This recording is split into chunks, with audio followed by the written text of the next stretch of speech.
Listen to me. This is not about your mama. This is not about your past. This is not about your teacher, your boss, or the system. This is about you. You said you wanted to be great.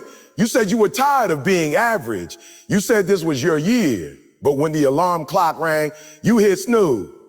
When it got hard, you quit. When nobody was watching, you cheated the process. You didn't get lazy. You got comfortable. And comfort is dangerous. See, nobody had to stop you because you stopped yourself.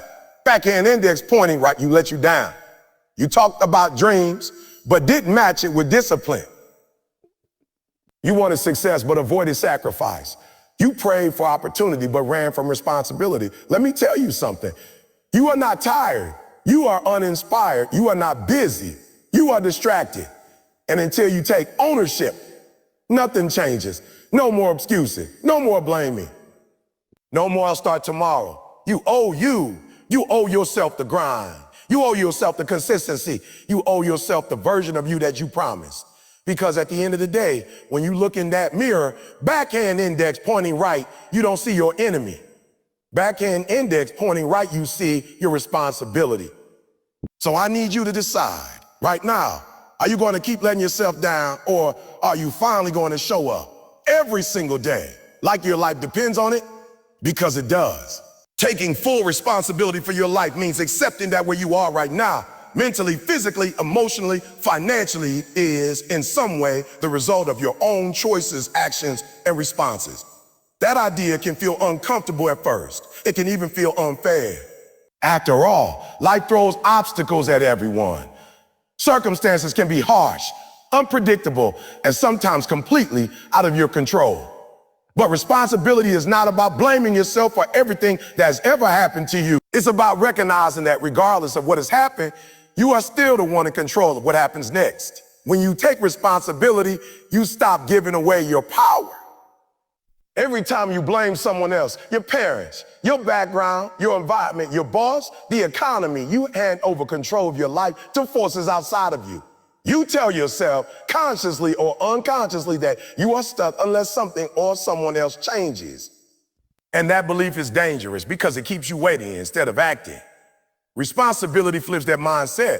It says, maybe I didn't choose everything that happened, but I choose how I respond. I choose how I move forward. It requires honesty, brutal honesty. The kind where you look at your habits, your decisions, your patterns, and stop sugarcoating them. It means admitting when you've been inconsistent, when you procrastinated, when you've chosen comfort over growth. It means acknowledging the times you knew what to do but didn't do it anyway. That level of honesty can sting, but it's also freeing. Because once you see the truth clearly, you can finally change it. A lot of people confuse responsibility with guilt. They think that taking responsibility means beating themselves up for their mistakes. That's not the point. Responsibility is not about punishment. It's about ownership. Guilt keeps you stuck in the past, replaying what went wrong. Responsibility pulls you into the present and asks, so what are you going to do now? It shifts your focus from regret to action. It turns every mistake into a lesson instead of a life sentence. When you fully embrace responsibility, you stop making excuses. Excuses are subtle.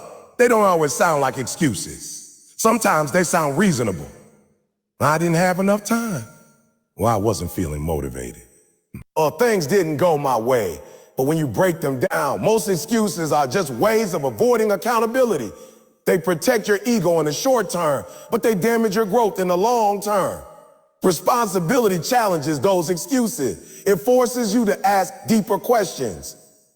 If you didn't have time, why didn't you make time? If you weren't motivated, why didn't you rely on discipline?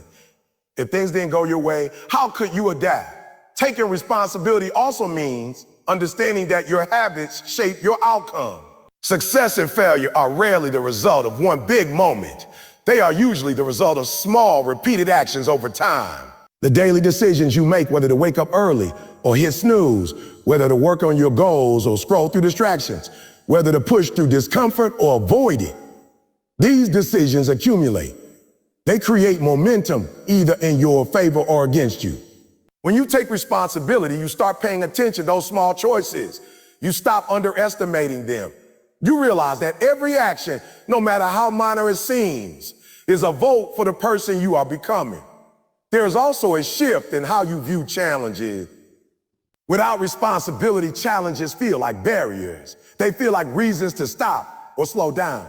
With responsibility, challenges become opportunities to grow. Instead of asking, oh, why is this happening to me? You start asking, what can I learn from this? That shift is powerful. It turns obstacles into stepping stones. It keeps you moving forward even when things are difficult. Another important aspect is emotional responsibility. It's easy to say, that made me angry, or that situation stressed me out.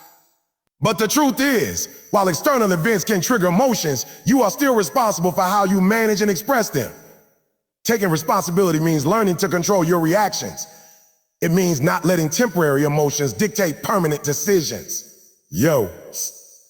It means developing the ability to pause, reflect, and respond intentionally instead of reacting impulsively.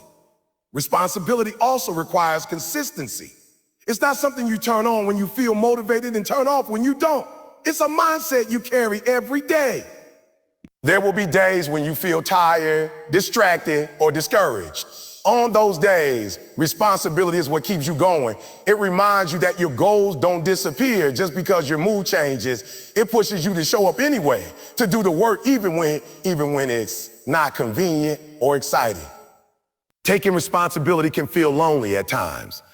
When you stop blaming others, you lose the comfort of having something to point at.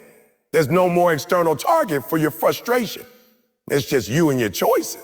But that loneliness is temporary. Over time, it turns into confidence. Because when you know that your progress depends on you, you also realize that your success depends on you. You no longer have to wait for permission, approval, or perfect conditions. You become self-driven. It also changes how you interact with others. When you take responsibility, you stop expecting people to fix your problems or carry your burdens. You start showing up more reliably, more authentically. You build trust because people can see that you hold yourself accountable. And at the same time, you become less affected by other people's opinions because your focus is on your actions, not their judgment.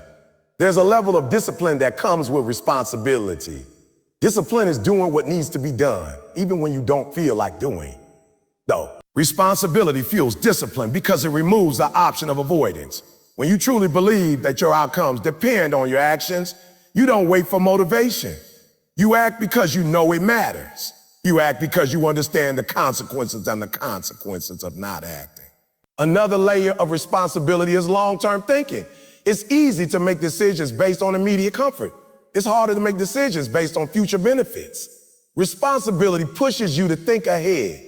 It makes you consider how your actions today will impact your life tomorrow. It encourages you to delay gratification, to invest in yourself, to make choices that align with your long-term goals instead of your short-term desire. It's also about resilience. When things go wrong, and they will, you don't collapse. You don't fall into a cycle of blame and negativity. Instead, you take a step back, assess the situation, and figure out your next move. Responsibility gives you that stability. It keeps you grounded even in uncertainty. Over time, taking responsibility becomes empowering. At first, it might feel heavy, like you're carrying more weight. But eventually, it feels like strength because you realize that you are not at the mercy of your circumstances.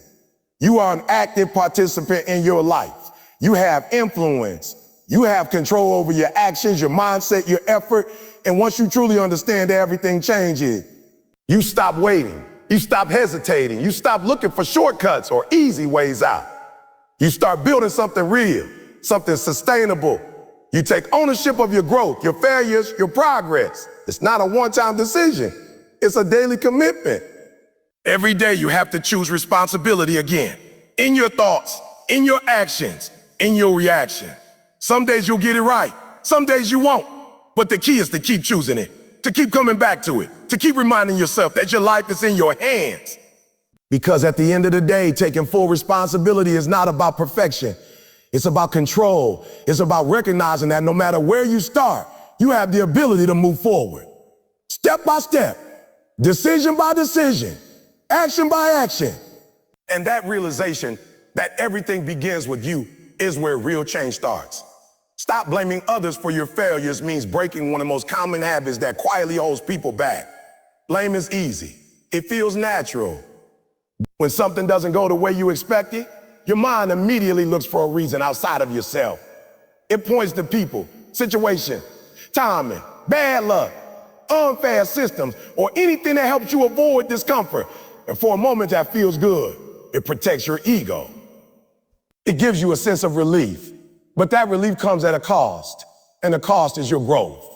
Blame creates the illusion that you are powerless. When you say someone else is the reason you fail, you are also saying that your success depends on them changing. That mindset puts your life on hold. It makes you wait instead of act. It makes you reactive instead of proactive.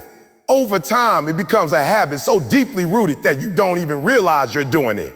It shows up in small ways, subtle ways, everyday conversations. You might say things like, I didn't succeed because they didn't support me. Or, ooh, I would have done better if the situation was different. Or, it's not my fault things turned out this way. Each of those statements shifts responsibility away from you and onto something external. The problem is not that external factors don't exist. They do. People can let you down. Circumstances can be unfair. Opportunities can be limited. But focusing on those factors doesn't change your situation. It only reinforces the idea that you are stuck. And once you believe you are stuck, you stop trying as hard. You lower your standards. You settle. Blame becomes a comfort zone, a place where you don't have to face your own shortcomings. Letting go of blame requires courage because it forces you to confront the truth about your own action. It asks you to look at your role and your failures, even when it's uncomfortable. Maybe you didn't prepare enough. Maybe you avoided hard work. Maybe you gave up too early. Maybe you didn't take the opportunity seriously. These are not easy things to admit, but they are necessary if you want to improve. When you stop blaming others, you start asking better questions. Instead of asking, who is responsible for this going on, you ask, what could I have done differently? That question shifts your focus from external factors to internal growth. It opens the door to learning. It turns every failure into a lesson instead of a dead end. It puts you back in control. Blame often comes from a desire to protect your self-image. You want to believe that you are capable, that you are doing your best, that you are not the problem. And while confidence is important, false confidence built on denial is dangerous. True confidence comes from self-awareness. It comes from knowing your strengths and your weaknesses and being willing to work on both. When you stop blaming others, you build that kind of confidence. You become more grounded, more realistic, more focused. There is also a social aspect to blame. Sometimes people blame others because it's what they see around them. It becomes part of the culture. In some environments, taking responsibility is rare and blaming others is normal. People complain about their bosses, their coworkers, their families, their circumstances. It becomes a shared language of frustration. But just because something is common doesn't mean it's helpful. If you want to grow, you have to step away from that mindset, even if it means thinking differently from the people around you. Stopping blame doesn't mean ignoring reality. It doesn't mean pretending that other people never make mistakes or that systems are always fair. It means choosing where you place your focus. You can acknowledge that something was unfair and still ask yourself what you can do about it. You can recognize that someone else made a mistake and still take responsibility for your response. It's not about denying external factors. It's about not letting them define your actions. One of the biggest shifts that happens when you stop blaming others is that you become more solution-oriented. Instead of spending time and energy complaining, you start looking for ways to improve. You think about what you can change, what you can control, what you can do differently next time. That shift is powerful because it leads to action, and action is what creates results. Blame also affects your relationships. When you constantly blame others, it creates tension and distance. People feel attacked or misunderstood. Communication breaks down, trust is damaged. On the other hand, when you take responsibility, even for your partner's situation, it builds respect. It shows maturity. It opens the door to honest conversations and real solutions. It doesn't mean you take all the blame for everything, but it means you own your part without deflecting. There's a mental freedom that comes with letting go of blame. You stop carrying the weight of resentment. Then, you stop replaying situations in your head thinking about what others did wrong. You stop feeling like a victim of your circumstances. Instead, you focus on what you can do next. You move forward.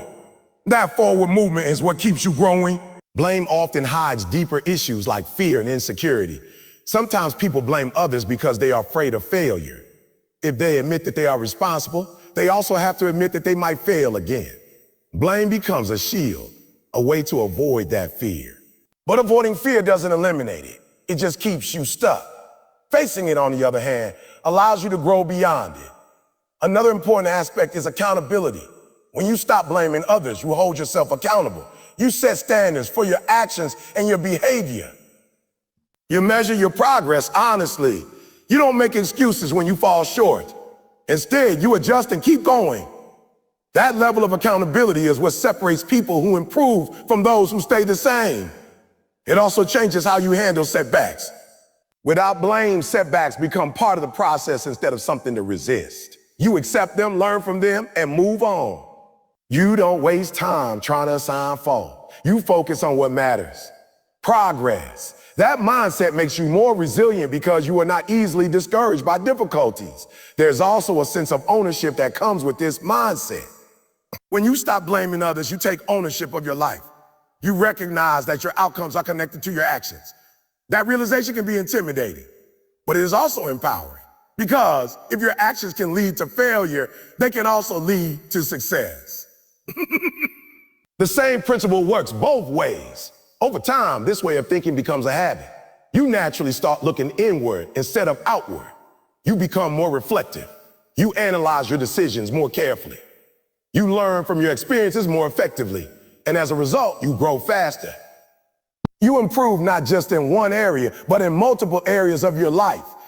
It's important to understand that this is not about being perfect. You will still make mistakes. You will still face situations where things go wrong. The difference is in how you respond. Instead of blaming, you take responsibility. Instead of complaining, you act. Instead of staying stuck, you move forward. This shift doesn't happen overnight. It takes time and practice. You have to catch yourself when you start to blame. You have to pause and redirect your thoughts. You have to remind yourself that focusing on others won't help you improve. It's a continuous process, but it's worth it. As you practice this mindset, you start to see changes. You become more disciplined, more focused, more intentional. You waste less energy on negativity and more on growth. You start to build momentum, and that momentum leads to results. At its core, stopping blame is about reclaiming your power. It's about recognizing that while you can't control everything, you can control your actions, your mindset, and your effort. It's about shifting from a passive role in your life to an active one. It's about choosing growth over comfort, responsibility over excuses, action over inaction. And once you make that shift, you begin to see that your failures are not something to fear or avoid. They are opportunities to learn, to improve, to become better. They are part of the journey. And when you stop blaming others, you can finally start using those experiences to your advantage instead of letting them hold you back. Discipline matters more than motivation because motivation is temporary, unpredictable, and often unreliable, while discipline is steady, intentional, and built through repetition. Most people start with motivation. They feel inspired, excited, energized by a goal or a vision. In that moment, everything feels possible. You make plans, set targets, and promise yourself that this time will be different. But motivation has a weakness. It fades. It depends on emotion, and emotions change constantly. Some days you feel driven, other days you don't. If your progress depends on how you feel, your results will always be inconsistent.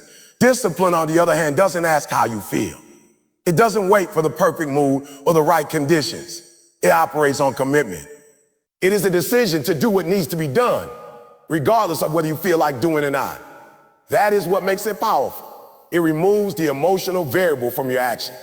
Instead of saying, I'll do it when I'm motivated, discipline says, I'll do it because I said I would. Many people misunderstand discipline. They see it as restrictive, rigid, or even harsh. They think it means forcing yourself into a lifestyle that lacks freedom or enjoyment. But in reality, discipline creates freedom. When you are disciplined, you gain control over your time, your habits, and your direction. You are no longer controlled by impulses, distractions, or temporary desires. You decide what matters and you follow through on it. That kind of control leads to progress, and progress leads to options, opportunities, and ultimately freedom. Motivation is often driven by external factors. It can come from a speech, a video, a book, or even a conversation. It can be triggered by excitement, fear, competition, or inspiration. But because it comes from outside, it doesn't last. Once the external stimulus fades, so does the motivation. That's why people often feel highly motivated one day and completely unmotivated the next. Discipline doesn't rely on external input. It is built internally through habits and consistency. It becomes part of who you are rather than something you occasionally feel. Building discipline starts with small actions. It's not about making huge dramatic changes overnight. It's about doing simple things consistently. Waking up when you said you would. Completing tasks even when they feel boring or difficult. Following through on commitments even when no one is watching. These small acts might seem insignificant at first, but they add up. They reinforce a pattern of behavior. Over time, that pattern becomes automatic. What once required effort becomes routine. One of the biggest challenges in developing discipline is overcoming resistance. There would always be resistance. Your mind will look for reasons to avoid discomfort. It will suggest easier options, more enjoyable alternatives, or excuses that sound reasonable in the moment. I'll start tomorrow. I deserve a break. It's not the right time. These thoughts are normal, but discipline means not giving in to them. It means recognizing that resistance is part of the process and choosing to act anyway. Consistency is the foundation of discipline. It's not about being perfect, it's about being consistent. There will be days when you don't perform at your best, but discipline means you still show up. You still put in the effort. You don't let one bad day turn into a pattern. You reset, refocus, and continue. That consistency builds momentum. And momentum makes it easier to keep going, even when things get tough. Discipline also requires clarity. You need to know what you are working toward and why it matters to you. Without clarity, it's easy to lose focus and fall back into old habits. When your goals are clear, your actions become more intentional. You understand the purpose behind your effort. That purpose strengthens your commitment. It reminds you why you need to stay disciplined, especially when motivation is low. Another important aspect is delayed gratification. Discipline often involves choosing long-term benefits over short-term pleasure. It means saying no to things that feel good in the moment, but don't align with your goals. It means making sacrifices now to gain something greater later. This is not always easy, especially in a world that constantly promotes instant gratification. But the ability to delay gratification is what separates those who achieve their goals from those who don't. Discipline is closely tied to self-respect. When you follow through on your commitments, you build trust with yourself. You prove that you are reliable, that your words have meaning. That self-trust is powerful. It boosts your confidence and reinforces your identity as someone who takes action.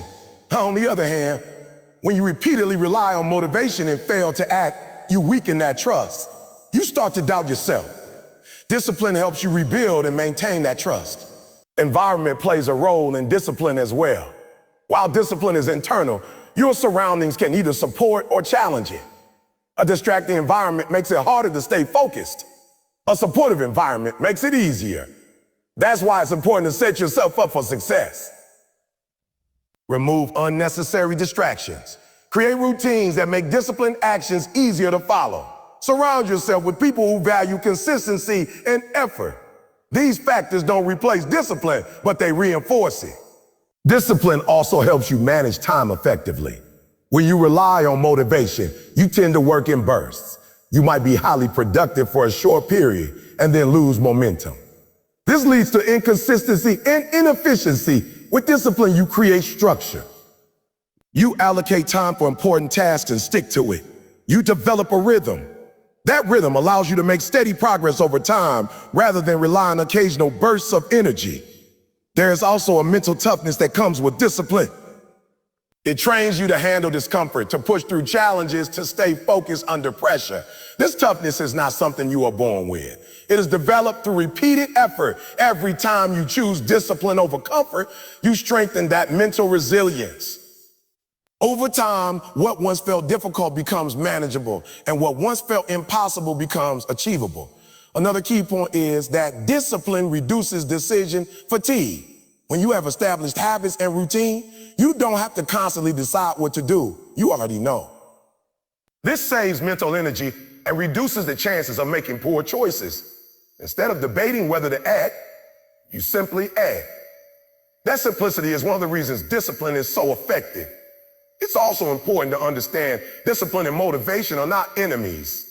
Motivation can be a great starting point. It can inspire you to take the first step, but it should not be the foundation of your progress. Discipline is what sustains that progress.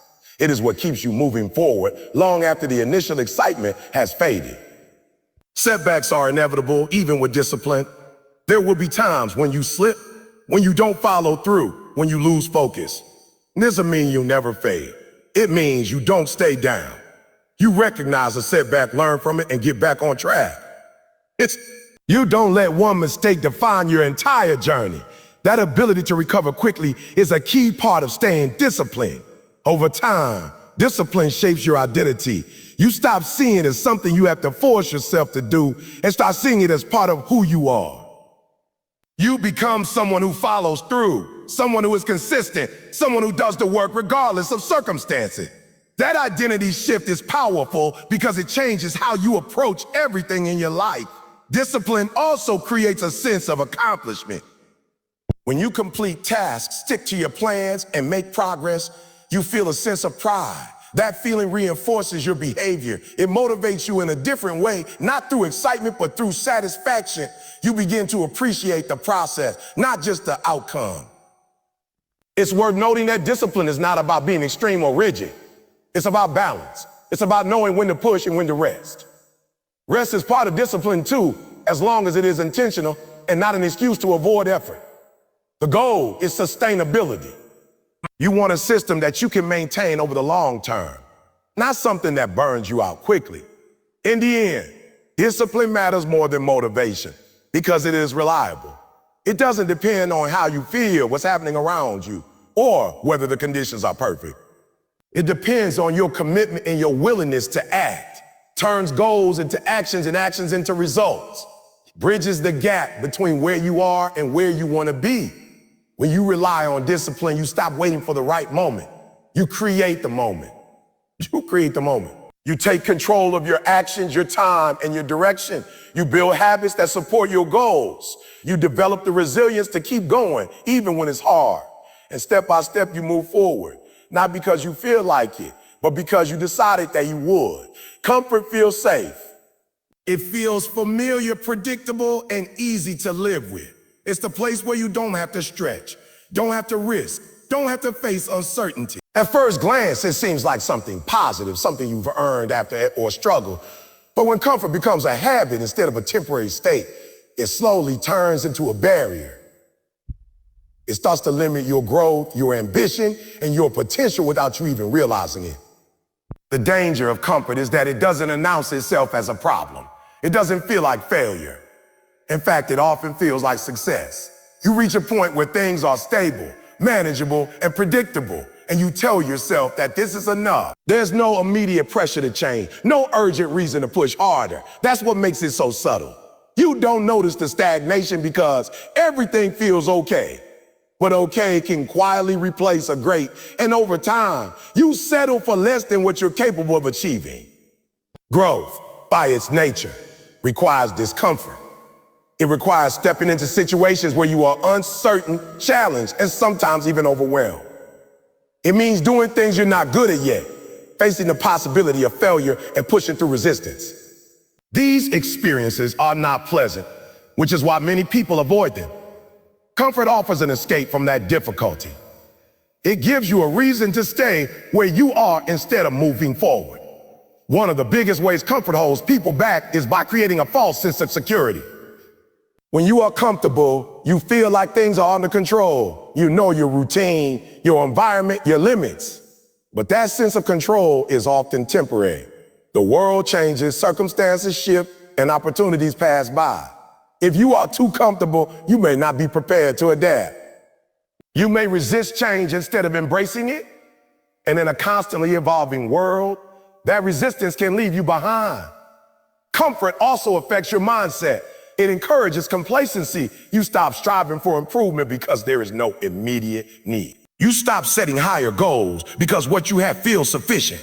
Over time, your standards begin to drop.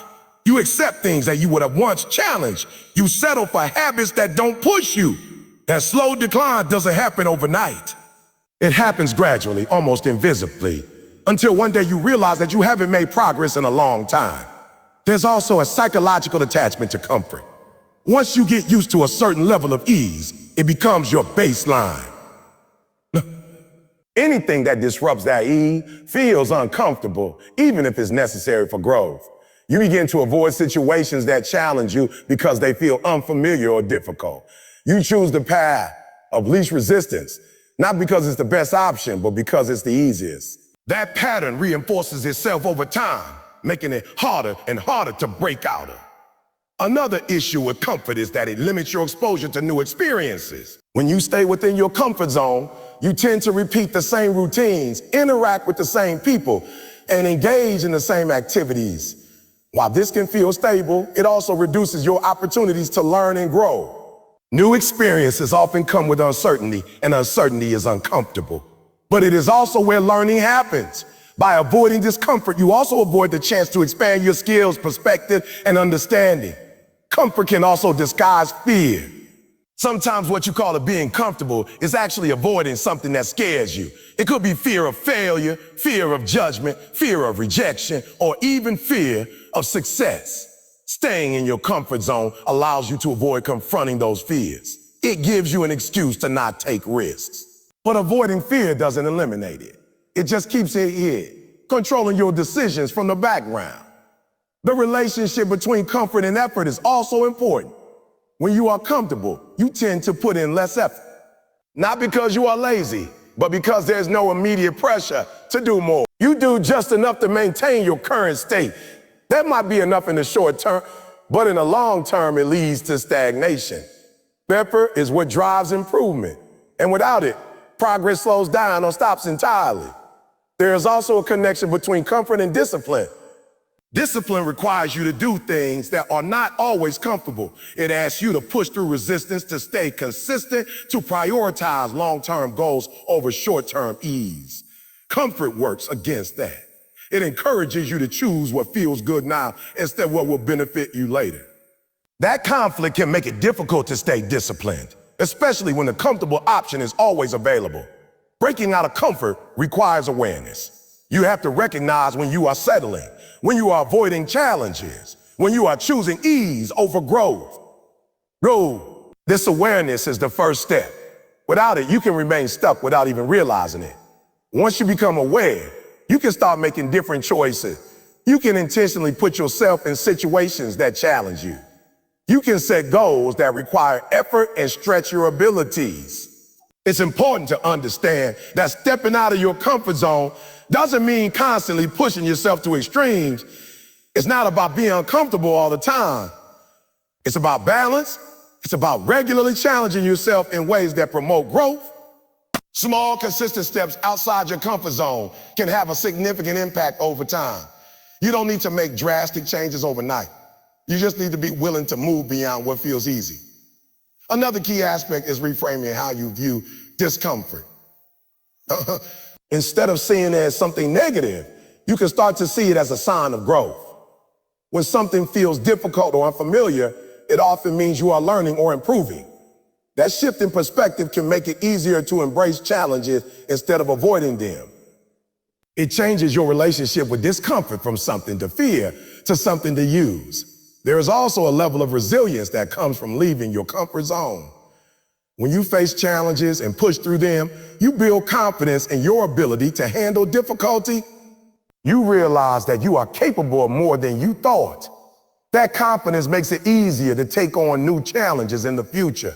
It creates a cycle of growth where each step outside your comfort zone prepares you for the next. Comfort can also affect your long-term potential. When you stay within familiar boundaries, you limit what you can achieve. You might never discover your full capabilities because you never push yourself far enough to find them. Potential is not something that reveals itself automatically. It requires effort, risk, and discomfort. Without those elements, it remains hidden. It's also worth noting that comfort is not inherently bad. It has its place. Rest, recovery, and stability are important. The problem arises when comfort becomes the default state, when it replaces effort and ambition.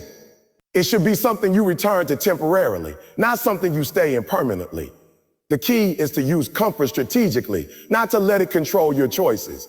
There is a difference between being comfortable and being content. Contentment is about appreciating what you have while still striving for growth. Comfort, in the negative sense, is about settling and avoiding effort. You can be content and still push yourself. You can be grateful for where you are while working towards something better. That balance allows you to grow without feeling constantly dissatisfied. Another challenge with comfort is that it can create a fear of losing what you have. When you become too comfortable, you may avoid taking risks. You don't want to disrupt your current situation.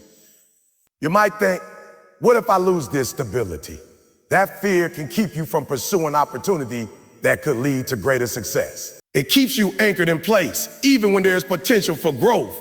It means being willing to feel uncomfortable in the short term for the sake of long-term improvement. It means recognizing that ease is not always the best choice. It also requires patience. Growth doesn't happen instantly. When you step out of your comfort zone, progress can feel slow at first. You might struggle, make mistakes, or feel uncertain. That's part of the process. The key is to stay consistent, to keep pushing, to not retreat back into comfort at the first sign of difficulty. Over time, what once felt uncomfortable becomes familiar. Your comfort zone expands. Things that used to challenge you become easier. That's how growth works. It's a continuous cycle of stepping out, adapting, and expanding. The more you do it, the more capable you become. Ultimately, comfort becomes dangerous when it stops you from moving forward. When it becomes an excuse to avoid effort, risk, and growth. When it keeps you in a place that is safe, but limited. Recognizing that is crucial. Because once you understand the role comfort plays in your life, you can start to manage it instead of being controlled by it. And when you learn to step beyond comfort, even when it's difficult, you open the door to new possibilities, new achievements, and a version of yourself that you wouldn't have discovered otherwise. Consistency beats intensity because success is rarely built in short bursts of extreme effort. It's built through repeated, steady actions over time. Intensity feels powerful in the moment. It gives you a rush of energy, a sense that you are doing something significant. You push hard, work long hours, and go all in. For a brief period, you feel unstoppable. But intensity has a weakness. It is difficult to sustain. It depends on high energy, strong emotion, and often perfect conditions. Once those fade, the effort fades with them. Consistency, on the other hand, is quieter. It doesn't always feel impressive. It doesn't come with the same excitement or recognition. It's about showing up every day, doing the work, even when it feels routine or even boring. It's about maintaining a steady pace, not sprinting and then stopping, but moving forward continuously. That steady movement is what creates real progress. One of the biggest problems with relying on intensity is that it creates cycles. You go through periods of extreme effort followed by periods of inactivity. During the intense phase, you make progress. But when you stop, that progress slows down or even reverses. Over time, these cycles limit your growth. You spend as much time recovering from inactivity as you do advancing during effort. Consistency breaks that cycle. It keeps you moving forward without long interruption. There is also a psychological aspect to consistency. When you show up regularly, you build a sense of identity. You begin to see yourself as someone who follows through, someone who is reliable, someone who does the work regardless of circumstances. That identity reinforces your behavior. It makes it easier to continue because it becomes part of who you are, not just something you occasionally do. Intensity often depends on motivation. You feel inspired, so you act. But as discussed before, motivation is temporary. It fluctuates based on your mood, environment, and external factors. Consistency relies less on motivation and more on habit. When something becomes a habit, it requires less mental effort. You don't have to convince yourself to do it. You just do it. This reduces resistance and makes it easier to maintain progress over time. Another important factor is sustainability. Intense effort can lead to burnout if it's not managed carefully. When you push yourself too hard for too long, you can become physically and mentally exhausted. That exhaustion can lead to a loss of motivation, decreased performance, and even avoidance of the task altogether. Consistency avoids this by promoting a balanced approach. It allows you to work at a pace that you can maintain over the long term. Consistency also helps you develop skills more effectively. Learning and improvement require repetition. When you practice something regularly, you reinforce neural pathways in your brain. You refine your technique, correct mistakes, and gradually improve. Intensity might give you a temporary boost, but without repetition, that progress doesn't last. Consistency ensures that your efforts compound over time. There is also the concept of compounding. Small, consistent actions can lead to significant results when they accumulate. For example, improving by just a small percentage each day might not seem like much in the moment, but over weeks, months, and years, those small improvements add up.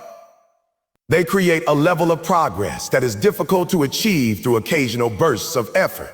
Consistency leverages time as an advantage, allowing your efforts to build on each other. Consistency requires discipline. It means doing the work even when you don't feel like it. It means prioritizing your goals over distractions and excuses. This can be challenging, especially when the results are not immediately visible. Intensity often comes with quick, noticeable progress, which can be motivating. Consistency, however, may feel slow at first. You might not see significant changes right away, but that doesn't mean progress isn't happening. It's just happening gradually. Patience is a key component of consistency. You have to trust the process. You have to believe that your efforts will pay off, even if you can't see the results immediately. This requires a long-term mindset. You focus on the process rather than the outcome. You commit to the actions that lead to success, knowing that the results will follow. Another benefit of consistency is that it builds resilience. When you show up regularly, you learn to handle different conditions. Some days will be easier than others. Some days you will feel strong and focused, while other days you will feel tired and distracted. Consistency teaches you to adapt. It shows you that you can still make progress even when conditions are not ideal. This adaptability is crucial for long-term success. Consistency also reduces the pressure to perform perfectly. When you rely on intensity, each effort feels like it has to be significant. You might feel like you need to make the most of every opportunity because you don't know when the next burst of motivation will come.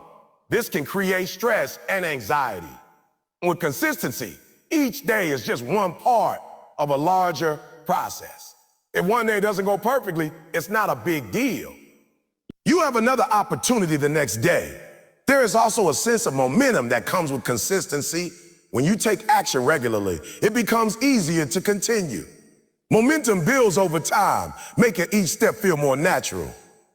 On the other hand, when you rely on intensity, you have to constantly restart. Each new burst of effort requires energy to get going again. Consistency eliminates that need for repeated restarts. Consistency also improves time management. When you have a regular routine, you can allocate time more effectively. You know when you will work, when you will rest, and when you will focus on other areas of your life. This structure helps you stay organized and reduces the likelihood of procrastination. Intensity, by contrast, often leads to irregular schedules where you work excessively at times and neglect your goals at others. It's important to note that consistency does not mean doing the same thing in the same way every day without adjustment. It means maintaining a regular commitment while still being flexible and responsive. You can adjust your methods, improve your strategies, and refine your approach. But the key is that you continue to show up and put in the effort. Another challenge with consistency is dealing with boredom. Repeating the same actions over time can feel monotonous. This is where many people struggle. They crave the excitement of intensity, the feeling of doing something extraordinary. But success often comes from doing ordinary things extraordinarily well over and over again. Learning to embrace that repetition is part of the process.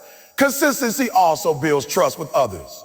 When people see that you are reliable, that you show up and deliver consistently, they are more likely to trust you. This can open up opportunities in both personal and professional contexts. Intensity might impress people in the short term, but consistency earns respect over the long term. There is also a connection between consistency and confidence. Each time you follow through on your commitments, you reinforce your belief in yourself. You prove that you can be trusted to do what you say you will do. This builds confidence that is based on evidence, not just optimism. Over time, this confidence becomes a strong foundation for further growth. Consistency requires planning and structure. You need to create systems that support your actions. This might include setting specific times for tasks, breaking goals into manageable steps, and tracking your progress. These systems make it easier to stay consistent because they reduce the need for constant decision-making. It's also important to recognize that consistency is not about perfection. You will have days when you fall short, when you miss a task, or when you don't perform at your best. The key is not to let those moments derail you. Instead of giving up, you return to your routine. You continue where you left off. That ability to recover quickly is what keeps consistency intact.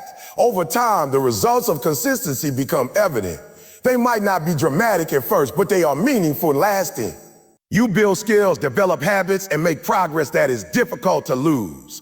Unlike intensity, which can lead to temporary gains, consistency creates a foundation that supports long-term success. There is also a sense of satisfaction that comes from consistent effort. It may not have the excitement of intensity, but it provides a deeper, more stable sense of accomplishment. You know that you are making progress, that you are moving forward, that you are investing in yourself. In the end, consistency beats intensity because it aligns with how progress actually works. It recognizes that growth is a process, not an event. It values persistence over bursts of effort, habits over emotions, and long-term commitment over short-term excitement. It allows you to make steady progress, build resilience, and achieve results that last. When you embrace consistency, you stop chasing moments of inspiration and start building a system of action. You show up, you do the work, and you keep going. Day after day, step by step, you move closer to your goals. Not because you are always at your peak, but because you are always in motion. You must match words with action means closing the gap between what you say and what you actually do. It sounds simple, but in reality, this is where many people fall short. It's easy to talk about goals, dreams, and plans. Easy to make promises, both to yourself and to others. Words come quickly. They cost nothing. They create a temporary sense of progress, a feeling that you are moving forward just by expressing intention. But without action, words are empty. They don't produce results. They don't create change, and they don't move you any closer to where you want to be. There is a subtle danger in talking too much about what you plan to do. When you speak about your goals, your brain can sometimes interpret that as progress. You feel good because you've declared your intention. You get validation from others who support or admire your plans. That feeling can trick you into thinking you've already taken a step forward when in reality nothing has changed. The real work, the effort, the discipline, the execution still needs to happen. If you rely only on words, you stay in a cycle of intention without outcome. Matching words with action requires integrity. It means your behavior aligns with your statements. If you say you are going to do something, you follow through. If you commit to a goal, your daily actions reflect that commitment. This alignment builds trust, not only with others, but also with yourself. When you consistently act on your words, you reinforce the belief that you are reliable. You become someone who can be counted on. That self-trust is powerful because it strengthens your confidence and your sense of control over your life. On the other hand, when there's a gap between words and actions, it creates internal conflict. You tell yourself one thing, but you do another. Over time, this inconsistency weakens your self-belief. You start to doubt your own promises. You lose confidence in your ability to follow through. This can lead to frustration, guilt, and even avoidance. You might stop setting goals altogether because you don't trust yourself to achieve them. Closing that gap is essential for building a strong, consistent mindset. One of the main reasons people struggle to match words with action is discomfort.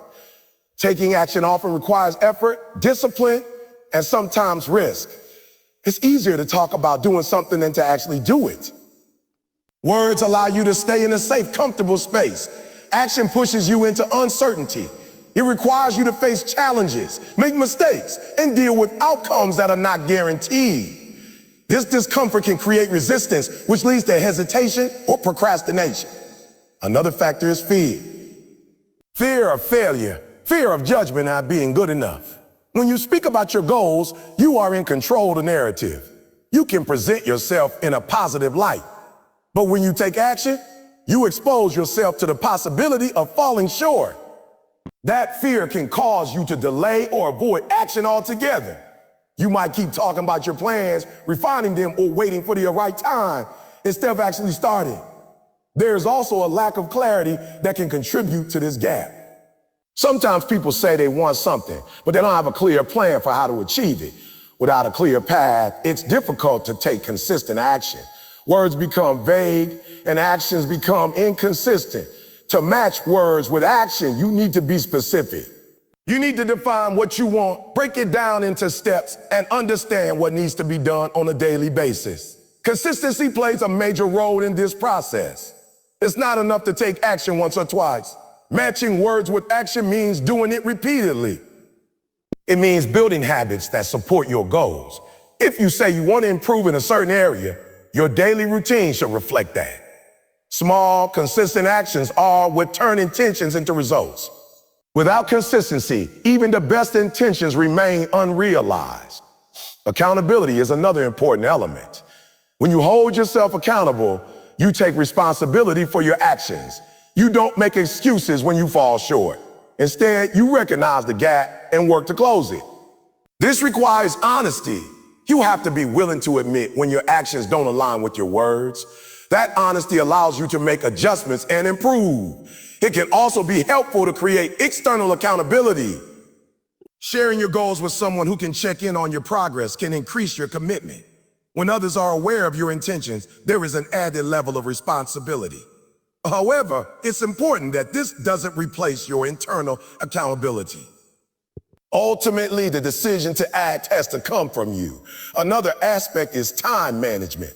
Often people say they want to achieve something, but don't allocate time for it. They fill their schedules with other activity and then wonder why they haven't made progress. Matching words with action requires prioritization. You have to make time for what matters. This might mean cutting out distractions, saying no to certain activities, or restructuring your routine. There's also a need for discipline. Motivation can help you start, but discipline is what keeps you going. When your actions are driven by discipline, you don't rely on how you feel in the moment. You act because you have committed to it. This is especially important on days when you don't feel motivated. Those are the days that test whether your words truly mean something. Another challenge is overcommitment. Sometimes people say yes to too many things. They make multiple promises without considering whether they have the time or energy to follow through. This leads to inconsistency and broken commitments. To match words with action, you need to be selective. It's better to commit to fewer things and follow through on them than to overpromise and underdeliver. There is also a connection between action and learning. When you take action, you gain experience. You learn what works and what doesn't. You improve your approach. Words alone don't provide that feedback. They keep you in a theoretical space. Action moves you into a practical space where real growth happens. Even if your actions don't lead to immediate success, they provide valuable lessons that bring you closer to your goal. Perfectionism can also create a gap between words and action. If you feel like everything has to be perfect before you start, you may delay action indefinitely. You keep planning, refining, and preparing, but never actually begin. Matching words with action requires accepting imperfection. It means starting even when you are not fully ready and improving along the way. There's a sense of momentum that comes from action. Once you start, it becomes easier to continue. Each step builds on the previous one. This momentum can help you stay aligned with your words. On the other hand, inaction creates inertia. The longer you delay, the harder it becomes to start. Breaking that inertia requires taking the first step, no matter how small. Another important factor is self-awareness. You need to understand your patterns, your habits, and your triggers. When do you tend to avoid action? What distractions pull you away from your goals? What excuses do you commonly use? By identifying these patterns, you can take steps to address them. You can create strategies to stay on track and maintain alignment between your words and actions. Matching words with action also affects how others perceive you. People tend to respect those who follow through. They trust individuals who do what they say they will do. This can impact your relationships, your opportunities, and your reputation. Consistency between words and actions builds credibility. It shows that you are dependable and committed. At a deeper level, this alignment shapes your identity. When your actions consistently match your words, you begin to see yourself as someone who is disciplined, reliable, and goal-oriented. This identity reinforces your behavior. It makes it easier to continue acting in alignment with your intentions. On the other hand, if there's a constant gap, it can create an identity of inconsistency, which can be difficult to overcome. It's also important to recognize that progress doesn't have to be dramatic. Matching words with action doesn't mean taking huge steps every day. It means taking consistent, meaningful steps. Even small actions, when done regularly, can lead to significant results over time. The key is to keep moving forward. There will be challenges along the way. There will be days when you don't feel like acting, when you face obstacles, or when things don't go as planned. In those moments, it's easy to fall back into words without action. But those are the moments that matter most. Choosing to act despite difficulty is what strengthens your commitment and reinforces your discipline. Over time, the gap between words and actions can close completely. Your intentions become habits. Your goals become routines. You no longer have to think about whether you will act. It becomes automatic.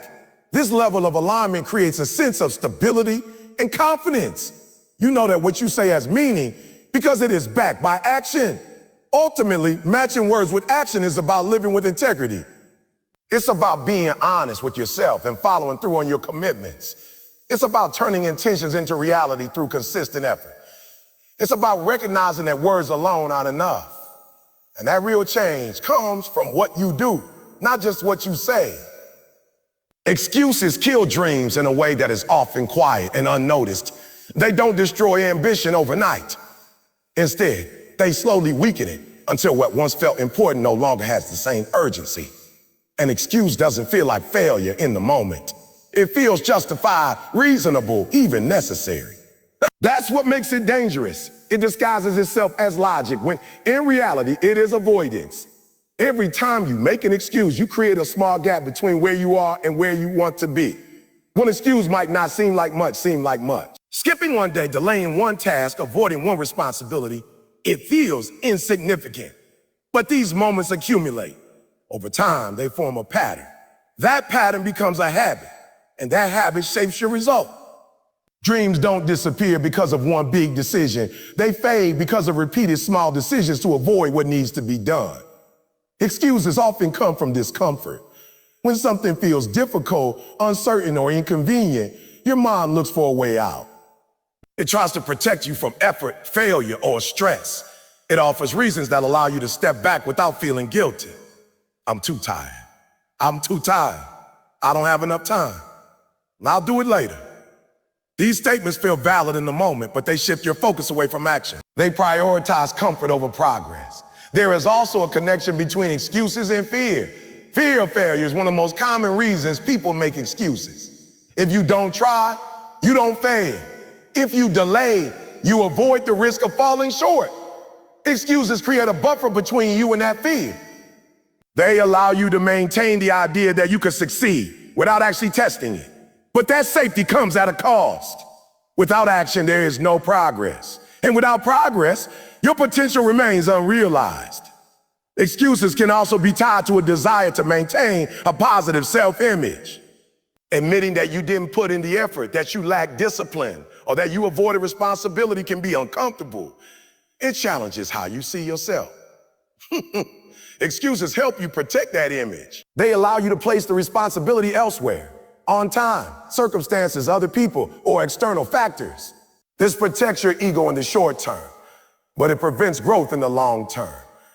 Another issue with excuses is that they create a sense of helplessness. When you consistently explain your lack of progress through external factors, you begin to believe that those factors control your outcomes. You start to feel like you have no power to change your situation. This mindset can lead to frustration and inaction.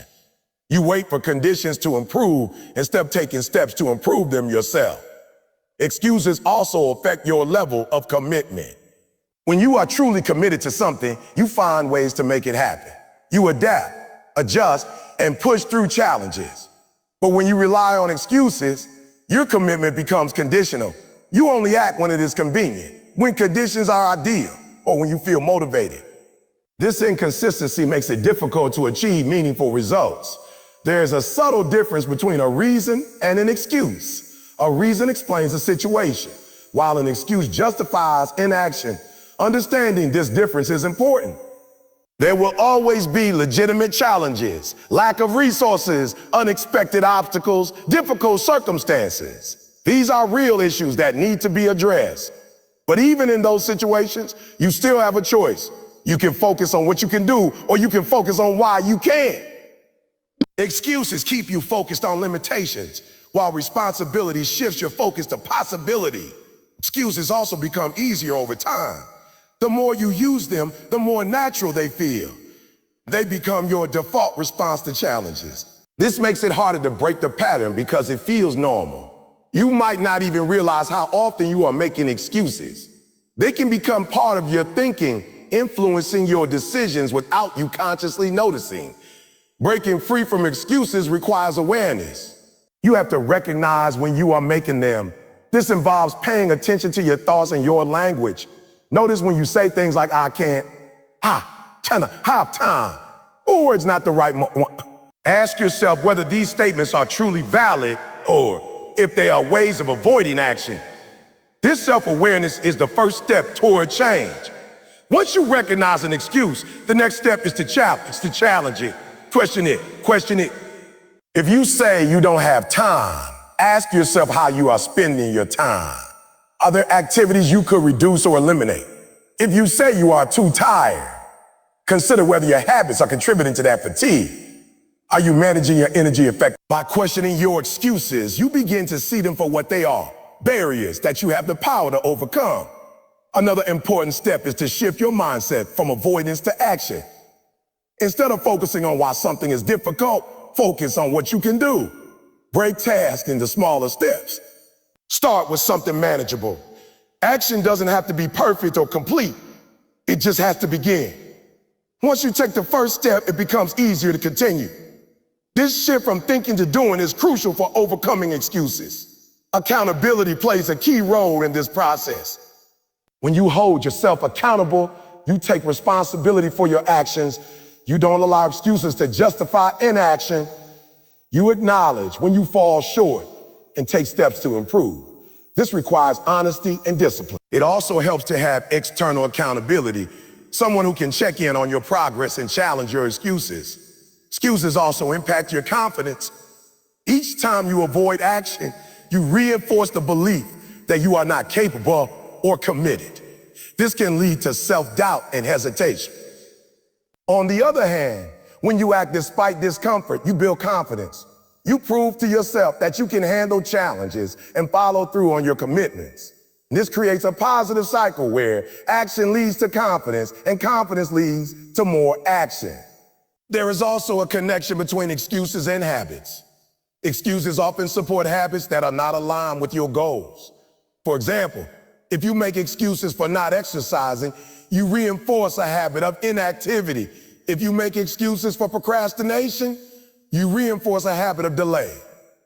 Breaking these habits requires consistent effort and a willingness to replace excuses with action. It's important to understand that eliminating excuses doesn't mean ignoring your limits. It means working within them and pushing them when possible. You don't have to do everything at once. You don't have to be perfect, but you do need to make progress. Even small steps are better than no steps. The key is to keep moving forward, even when it's difficult. Excuses can also affect your long-term vision.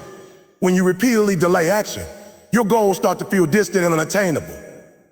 You might lose motivation because you don't see progress. This can lead to giving up entirely. By removing excuses and taking consistent action, you bring your goals closer. You make them more tangible and achievable. There is also a sense of control that comes from overcoming excuses. When you stop relying on them, you take ownership of your actions. You recognize that while you may not control every situation, you do control your response. This sense of control is empowering. It's empowering. It shifts your mindset from passive to active, from reactive to proactive. Another important aspect is resilience. When you stop making excuses, you become more resilient. You learn to handle challenges without retreating. You develop the ability to push through discomfort and continue moving forward. This resilience is essential for long-term success because challenges are inevitable. It's also helpful to focus on your why. Understanding why your goal matters can reduce the temptation to make excuses. When your purpose is strong, it becomes easier to push through difficulties. You are less likely to justify inaction because you are more connected to the outcome you want to achieve. Over time, replacing excuses with action becomes a habit. You stop looking for reasons to avoid tasks and start looking for ways to complete them. This shift changes your entire approach to challenges. You become more solution-oriented, more proactive, and more effective. There will still be moments when excuses appear. They don't disappear completely. The difference is in how you respond to them. Instead of accepting them, you recognize them and move past them. You choose action over avoidance, progress over comfort. Excuses kill dreams because they stop progress before it even began. They create a barrier between intention and action. They keep you in a state of potential without realization. But when you remove excuses, you open the door to possibility. You allow your actions to reflect your goals. You turn your ideas into reality through consistent effort. And as you continue to act, to push forward, to refuse the easy way out, you begin to see that your dreams are not as distant as they once seemed. They become something you are actively working toward, something you are building step by step without the weight of excuses holding you back. Success requires sacrifice, and that truth is often misunderstood. People are naturally drawn to the idea of success, the recognition, the freedom, the results, but they tend to overlook the cost that comes with it. Sacrifice is not always dramatic or obvious. It is often quiet, subtle, and consistent. It shows up in the choices you make every day and what you decide to give up in order to move forward. At its core, sacrifice means letting go of something in the present to gain something greater in the future. It's a trade-off. You cannot have everything at once.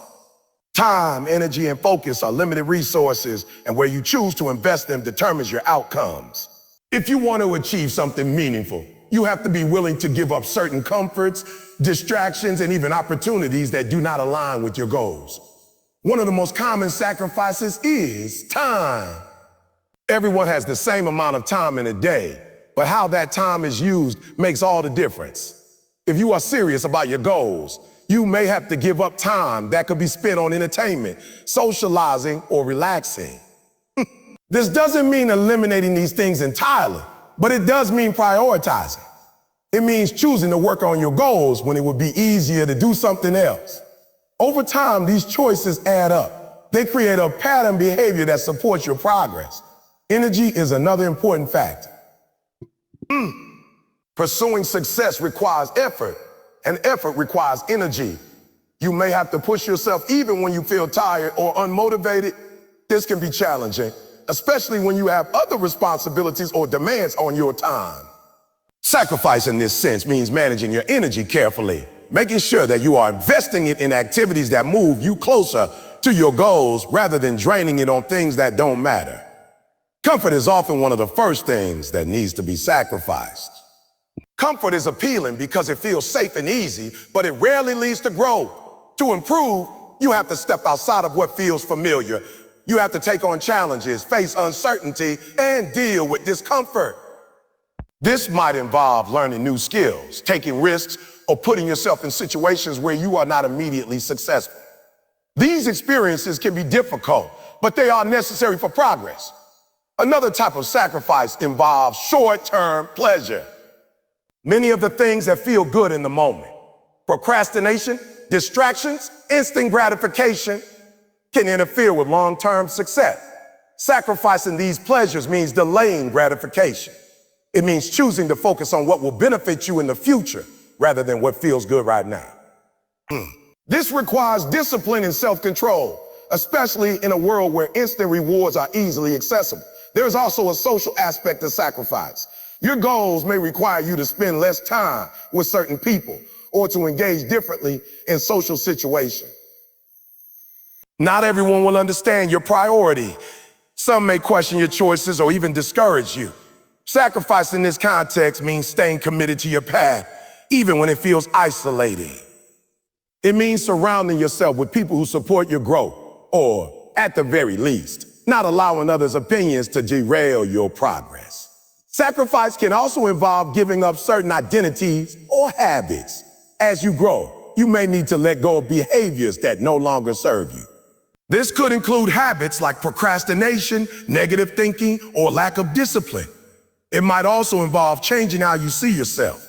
If you have always identified as someone who avoids challenges or settles for less, you will need to shift that identity. This can be uncomfortable because it requires you to step into a new version of yourself.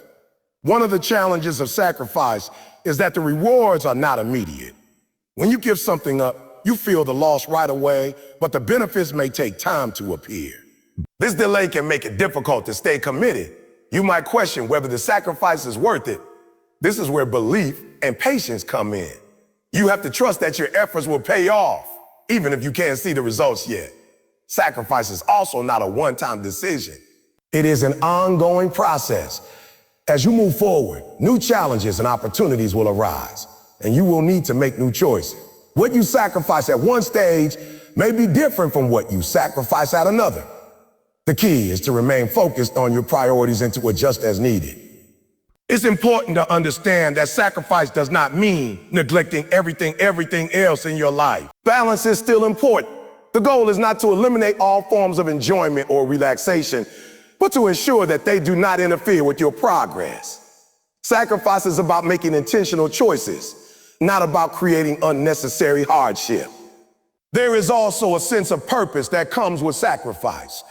When you are willing to give something up for your goals, it reinforces their importance. It shows that you are committed, that you value what you are working toward. This sense of purpose can be motivating. It reminds you why you are making these choices and helps you stay focused when things get difficult. Sacrifice can also build resilience. When you give up comfort and push through challenges, you develop strength and endurance. You become better equipped to handle difficulties and setbacks. This resilience is essential for long-term success because the path to achieving your goals is rarely smooth.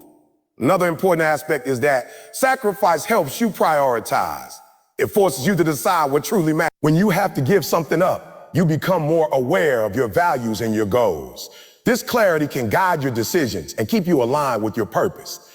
There's also a connection between sacrifice and discipline. Discipline is the ability to do what needs to be done, even when it's not easy. Sacrifice often requires discipline because it involves choosing the harder option over the easier one. Each time you make that choice, you strengthen your discipline. Over time, this becomes a habit, making it easier to continue making the right decisions. Sacrifice can sometimes feel unfair, especially when you see others enjoying things that you are giving up. It's easy to compare your situation to others and feel like you are missing out. But it's important to remember that everyone's path is different. The sacrifices you make are part of your journey, and they contribute to your growth and success. Focusing on your own progress rather than comparing yourself to others can help you stay motivated. There is also a sense of ownership that comes with sacrifice. When you invest time, energy, and effort into your goals, you develop a deeper connection to them. You take pride in your progress because you know what it took to achieve it. This ownership can increase your commitment and make your success more meaningful. It's worth noting that not all sacrifices are equal. Some are more significant than others, and some may have a greater impact on your life. It's important to be mindful of what you are giving up and to ensure that it aligns with your values. Sacrifice should support your goals, not undermine your well-being. Over time, the sacrifices you make can lead to opportunity that would not have been possible otherwise. The skills you develop, the habits you build, and the experiences you gain all contribute to your growth. These elements create a foundation for success, allowing you to achieve more than you could have without making those sacrifices. There is also a sense of delayed reward that comes with sacrifice when you work towards something over a long period. The eventual success is often more satisfying. You appreciate it more because you understand what it took to get there. This sense of fulfillment is deeper and more lasting than the temporary pleasure of avoiding sacrifice. Sacrifice also teaches you to value your time and effort. When you are aware of what you are giving up, you become more intentional with your choices. You are less likely to waste time on activities that do not contribute to your goals. This efficiency can improve your productivity and help you make better use of your resources. Another important point is that sacrifice is not always visible to others. Much of the work happens behind the scenes. People may see the results, but they may not see the effort, the discipline, or the choices you made along the way. This can sometimes feel discouraging, but it also highlights the importance of internal motivation. You have to be driven by your own goals and values, not by external recognition. Sacrifice is also a form of investment.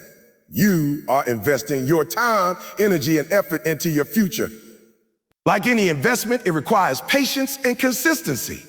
The returns may not be immediate, but over time, they can be significant. It's important to recognize that sacrifice is a choice. You are choosing to give something up for something else. This sense of choice is empowering because it means you are in control of your path. You are not being forced. You are deciding what matters most to you. As you continue on your journey, you may find that some sacrifices become easier. What once felt difficult may become part of your routine. This is a sign of growth. It shows that you are adapting and becoming more aligned with your goals. Ultimately, success requires sacrifice because it demands focus, effort, and commitment. It requires you to make choices that support your long-term vision, even when they are not easy in the moment. It requires you to give up certain things in order to gain something greater. And as you continue to make those choices, to invest in your goals and to push through challenges, you begin to see that the sacrifices are not just losses. They are steps forward, building a path toward the success you are working to achieve, one decision at a time. Self-accountability is power because it places the responsibility for your life exactly where it belongs, with you. It removes the illusion that progress depends on luck, timing, or other people, and replaces it with a clear truth. Your actions shape your outcomes. That realization can feel heavy at first, but it is also deeply empowering. When you accept that you are responsible, you also accept that you have control, and control is where real change begins. At its foundation, self-accountability is about ownership. It means you own your decisions, your habits, your effort, and your results. You don't separate yourself from the outcome. If something goes wrong, you don't immediately look outward for someone or something to blame. Instead, you look inward and ask what role you play and what you can do differently. This doesn't mean you are at fault for everything that happens, but it means you take responsibility for how you respond and how you move forward. One of the reasons self-accountability is so powerful is because it eliminates passivity. Without it, it's easy to drift through life, reacting to circumstances instead of shaping them. You might have goals, but you wait for the right time, the right opportunity, or the right support. That waiting can turn into months or even years of inaction. Self-accountability disrupts that pattern. It pushes you to act, to make decisions, to take steps even when conditions are not perfect. There is a strong connection between self-accountability and awareness. You cannot hold yourself accountable if you are not aware of your actions and their consequences. This requires regular reflection. You need to evaluate what you are doing, how you are spending your time, and whether your actions align with your goals. This level of awareness can be uncomfortable because it reveals inconsistencies, but those inconsistencies are where growth begins. When you see the gap between where you are and where you want to be, you can start to close it. Self-accountability also requires setting clear standards. You need to define what you expect from yourself. Without standard, there is nothing to measure against. You might feel like you are doing enough, but without a clear benchmark, it's difficult to know for sure. Standards give your actions direction. They create a framework for your behavior and help you stay consistent. Consistency is at the heart of self-accountability. It's not about making the right choice once. It's about making it repeatedly. Every day presents opportunities to either align with your standards or move away from them. Self-accountability means you choose alignment as often as possible. You show up, you do the work, and you follow through, even when it's inconvenient or difficult. Another key aspect is discipline. Discipline and self-accountability work together. Discipline is the ability to act despite how you feel, and self-accountability ensures that you hold yourself to that standard. When you know you will have to answer to yourself, it becomes harder to justify inaction. You develop a sense of responsibility that goes beyond temporary emotions. Self-accountability also strengthens your decision-making. When you are accountable, you think more carefully about your choices. You consider the consequences of your actions, not just in the moment, but in the long term. This leads to more intentional behavior. Instead of reacting impulsively, you act with purpose. There is also a strong link between self-accountability and trust. Specifically, self-trust. Each time you follow through on a commitment, you reinforce your belief in yourself. You prove that you can rely on your own word. This builds confidence that is grounded in experience, not just optimism. On the other hand, when you repeatedly fail to follow through, that trust weakens. You start to doubt your ability to achieve your goals. Self-accountability helps rebuild and maintain that trust. Mistakes play an important role in this process. Being accountable does not mean avoiding mistakes. It means taking responsibility for them. When you make a mistake, you don't ignore it or shift the blame. You analyze it, you ask what went wrong and what you can learn. This turns mistakes into opportunities for growth rather than sources of frustration. Self-accountability also encourages a proactive mindset. Instead of waiting for problems to arise, you anticipate them. You think ahead, plan your actions and prepare for challenges. This proactive approach reduces the likelihood of setbacks and makes it easier to stay on track. There is also a connection between self-accountability and resilience. When you take responsibility for your progress, you become more resilient in the face of challenges. You don't see obstacles as reasons to stop. You see them as problems to solve. This mindset allows you to keep moving forward, even when things are difficult. Another important element is tracking progress. When you monitor your actions, you create a clear picture of what you are doing. This can be as simple as keeping a journal, using a checklist, or reviewing your goals regularly. Tracking provides feedback. It shows you whether you are consistent and where you need to improve. Without this feedback, it's easy to overestimate your effort or overlook areas that need attention. Self-accountability also requires honesty, and not just occasional honesty, but consistent, ongoing honesty. You have to be willing to confront the truth about your actions. If you didn't put in the effort, you acknowledge it. If you wasted time, you admit it. This honesty is not about self-criticism, it's about clarity. The clearer you are about your actions, the better you can adjust them. There's also a balance to be maintained. While self-accountability is important, it should not turn into excessive self-criticism. Being accountable means holding yourself responsible, but it also means being fair. You recognize your efforts and progress, not just your shortcomings. This balanced approach keeps you motivated and prevents burnout. Self-accountability can also influence your environment.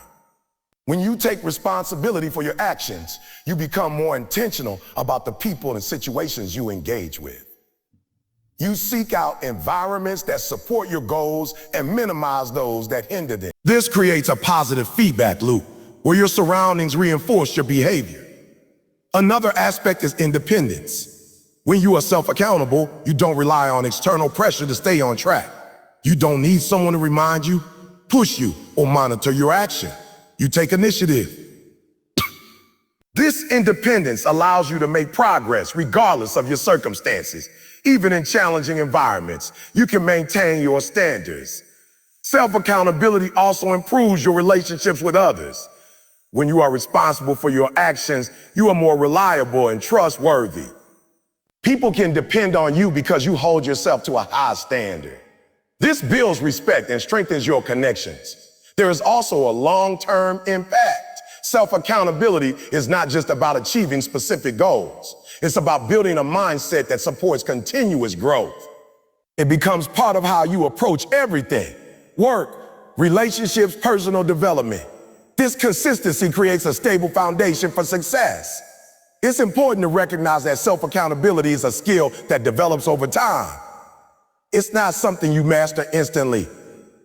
It requires practice, patience, and persistence. There will be moments when you fall short, when you don't meet your standards. In those moments, the key is to reset and continue. The goal is progress, not perfection. Another important point is that self-accountability empowers you to make changes. When you take responsibility for your actions, you also gain the ability to change them. You are not stuck in a fixed pattern. You can adjust your habits, improve your decisions, and move in a different direction. This flexibility is a key part of growth. Self-accountability also reinforces purpose. When you are responsible for your actions, you become more connected to your goals. You understand why you are doing what you are doing. This sense of purpose can motivate you to stay consistent, even when the process is challenging. There is also a sense of pride that comes from being accountable. When you meet your standards, follow through on your commitments, and make progress, you feel a sense of accomplishment.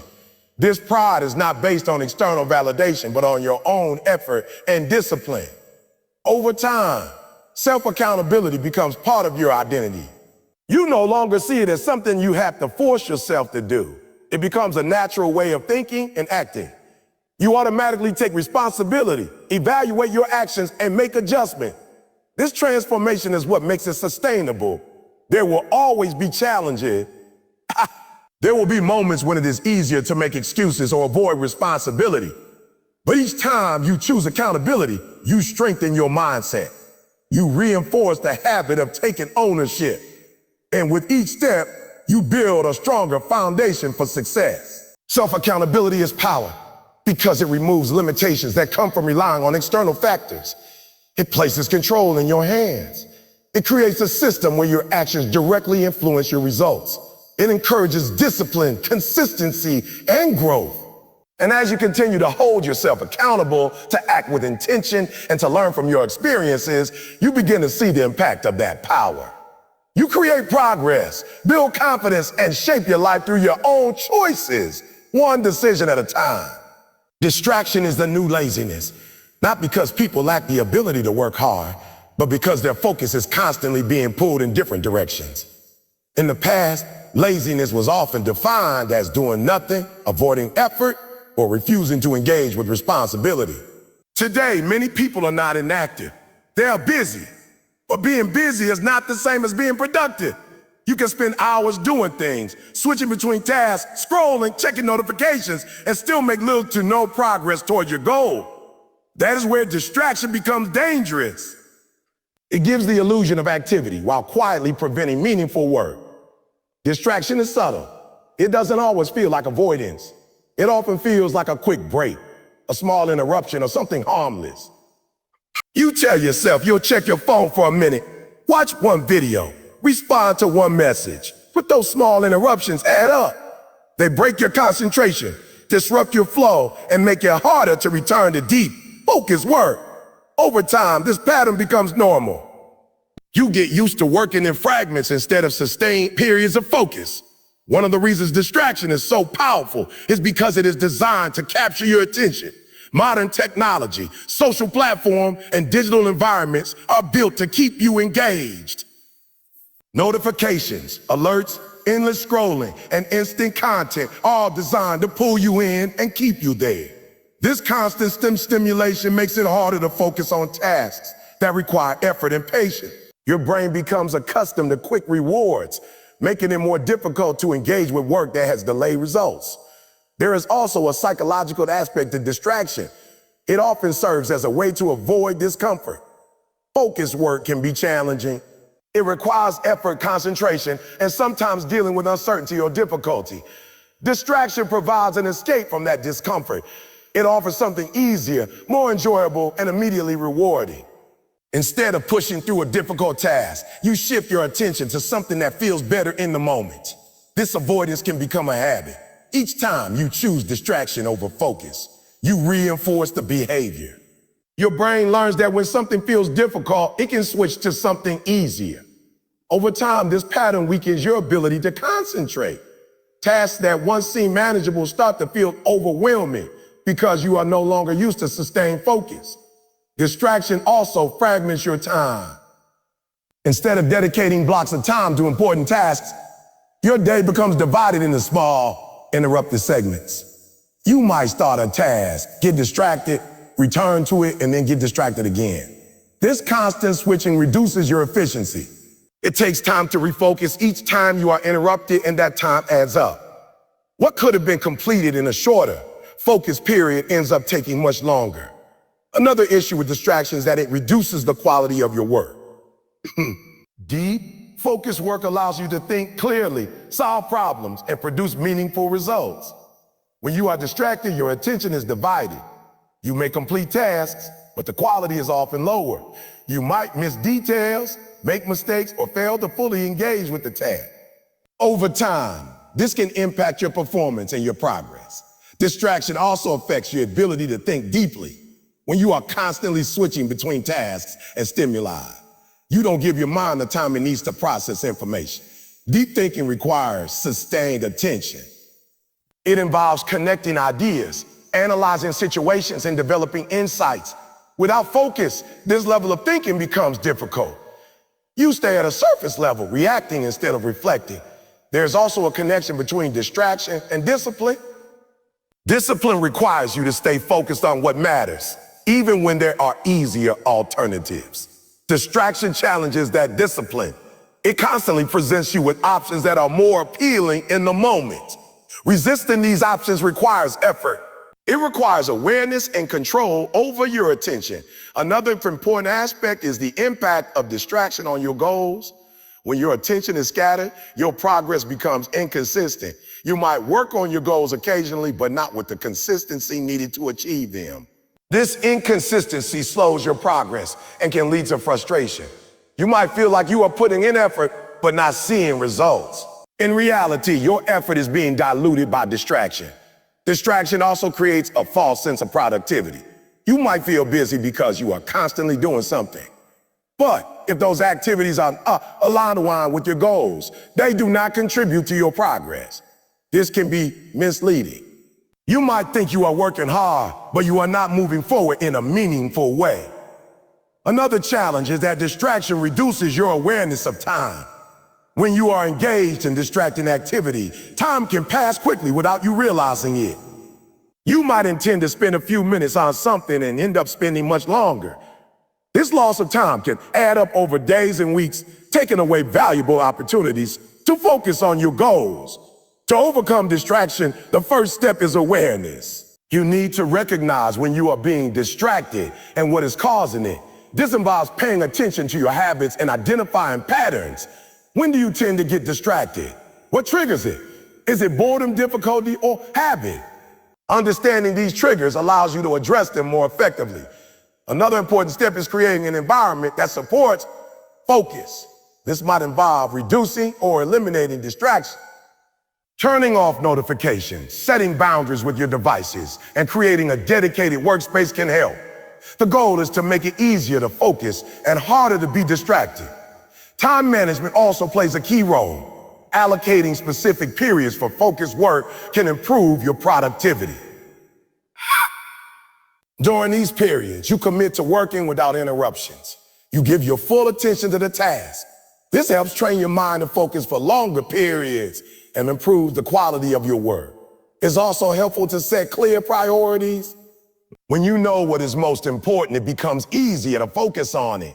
Without clear priorities, it's easy to get pulled into less important tasks. Prioritization helps you direct your attention toward activities that have the greatest impact. Another strategy is to break tasks into smaller steps. Large tasks can feel overwhelming, which can lead to avoidance and distraction. By breaking them down into manageable parts, you make them easier to approach.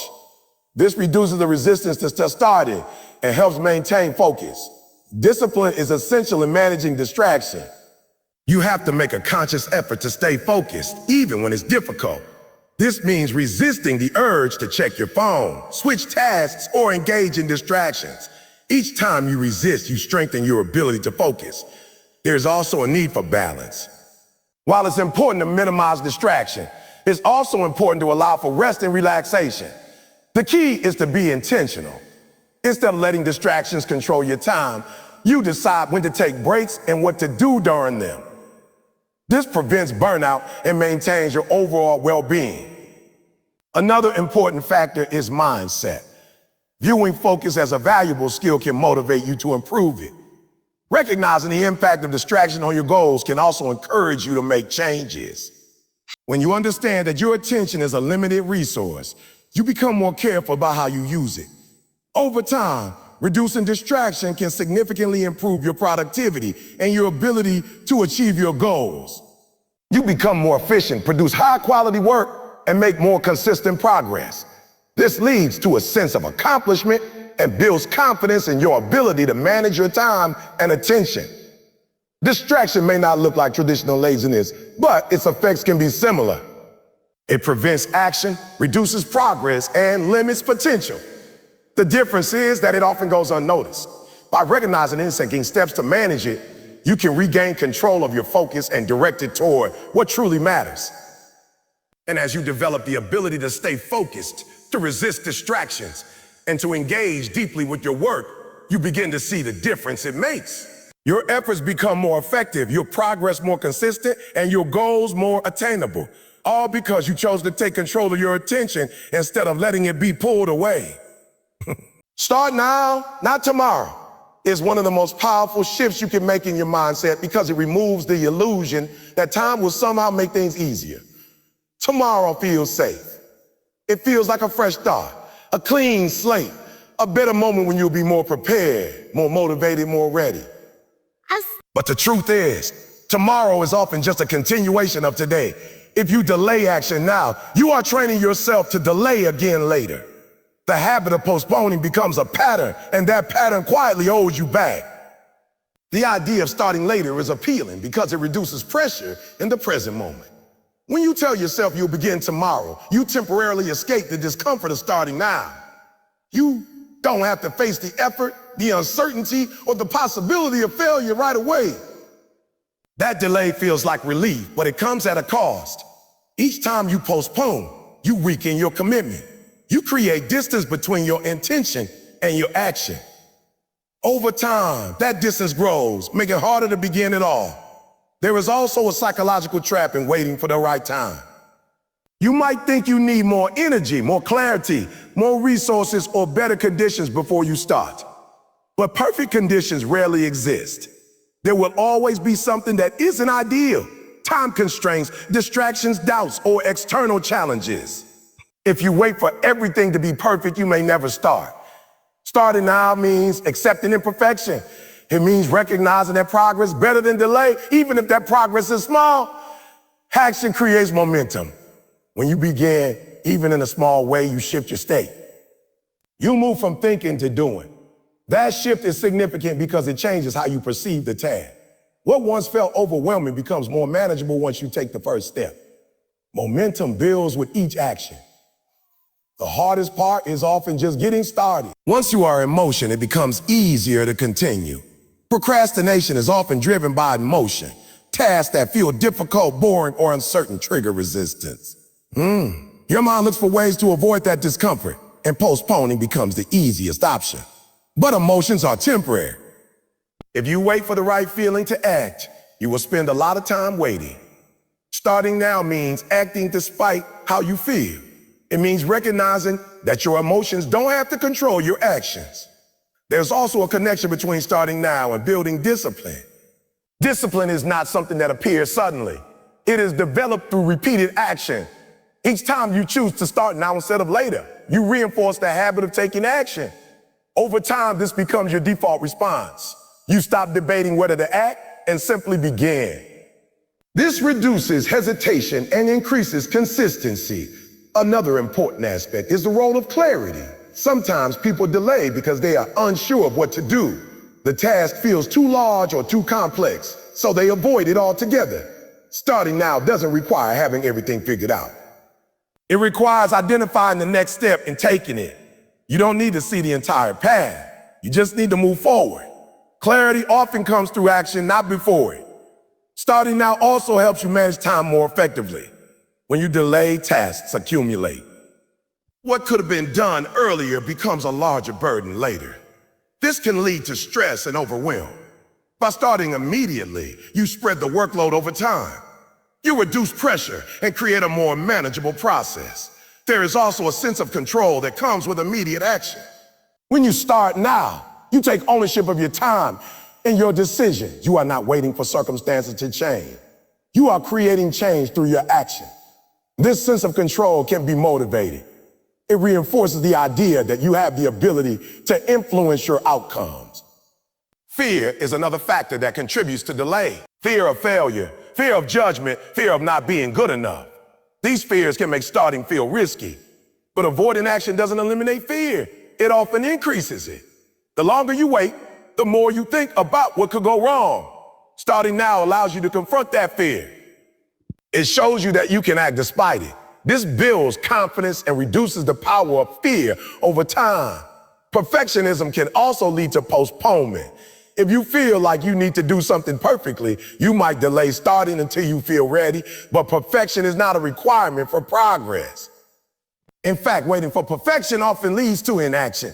Starting now means accepting that your first attempt may not be ideal. It means focusing on improvement rather than perfection. Another key point is that time is constantly moving. Every moment you spend waiting is a moment you cannot get back. When you delay action, you are not just postponing progress. You are losing time that could have been used to move forward. Starting now allows you to make use of the present moment. It ensures that your time is spent productively rather than passively. There is also a cumulative effect to starting early. The sooner you begin, the more time you have to learn, improve, and refine your approach. Small efforts made consistently over time can lead to significant results. Delaying reduces the time available for this growth. Starting now maximizes your opportunity. Another important aspect is accountability. When you commit to starting now, you hold yourself responsible for your action. You don't allow excuses to justify delay. You recognize that you have the ability to act and you choose to do so. This strengthens your sense of responsibility and reinforces your commitment to your goals. Starting now also helps you overcome inertia. Inertia is the tendency to remain in the same state. When you are inactive, it becomes easier to stay inactive. When you are active, it becomes easier to stay active. Taking the first step breaks that inertia. It shifts you into motion and makes it easier to continue. There is also a mental shift that occurs when you act immediately. Instead of seeing yourself as someone who plans or intends, you begin to see yourself as someone who executes. This identity change is important. It influences how you approach tasks and challenges. You become more action-oriented and less dependent on motivation. Another benefit is that starting now reduces overthinking. When you delay, you often spend time analyzing, planning, and worrying. This can lead to confusion and indecision. Taking action simplifies the process. It allows you to focus on doing rather than thinking. This clarity can improve your efficiency and effectiveness. It's also important to recognize that starting now doesn't mean doing everything at once. It means taking the first step. That step might be small, but it is significant. It creates progress. It moves you forward. Over time, these small steps add up to meaningful results. There will be times when starting feels difficult. You may feel tired, distracted, or unmotivated. In those moments, the decision to start becomes even more important. It reinforces your discipline and your commitment. It shows that you can act regardless of your circumstance. Another aspect is resilience. When you start now, you expose yourself to challenges and setbacks. This is part of the process. Each challenge provides an opportunity to learn and improve. By starting early, you give yourself more time to adapt and overcome these obstacles. Starting now also builds confidence. Each time you take action, you prove to yourself that you are capable. This builds a sense of self-efficacy. You begin to trust your ability to follow through. This confidence can motivate you to take on larger challenges and pursue bigger goals. There is also a sense of satisfaction that comes from immediate action. Instead of feeling the weight of tasks you haven't started, you experience the progress of tasks you have begun. This can reduce stress and increase motivation. Over time, the habit of starting now becomes ingrained. You no longer rely on external triggers or perfect conditions. You act when something needs to be done. This consistency leads to steady progress and long-term success. Starting now is ultimately about recognizing the value of the present moment. It's about understanding that the best time to act is not in the future, but right now. It's about making a conscious decision to move forward, even if the step is small. And as you continue to choose action over delay, to begin instead of waiting, you start to see the impact. Tasks get completed, goals move closer, and your confidence grows. What once felt difficult becomes routine, and what once felt distant becomes achievable, all because you decided not to wait for tomorrow, but to start now. Build habits, not hype, is a principle that emphasizes the difference between temporary excitement and lasting change. Hype is emotional. It comes from inspiration, motivation, or external stimulation. It makes you feel energized, confident, and ready to take action. In those moments, everything seems possible.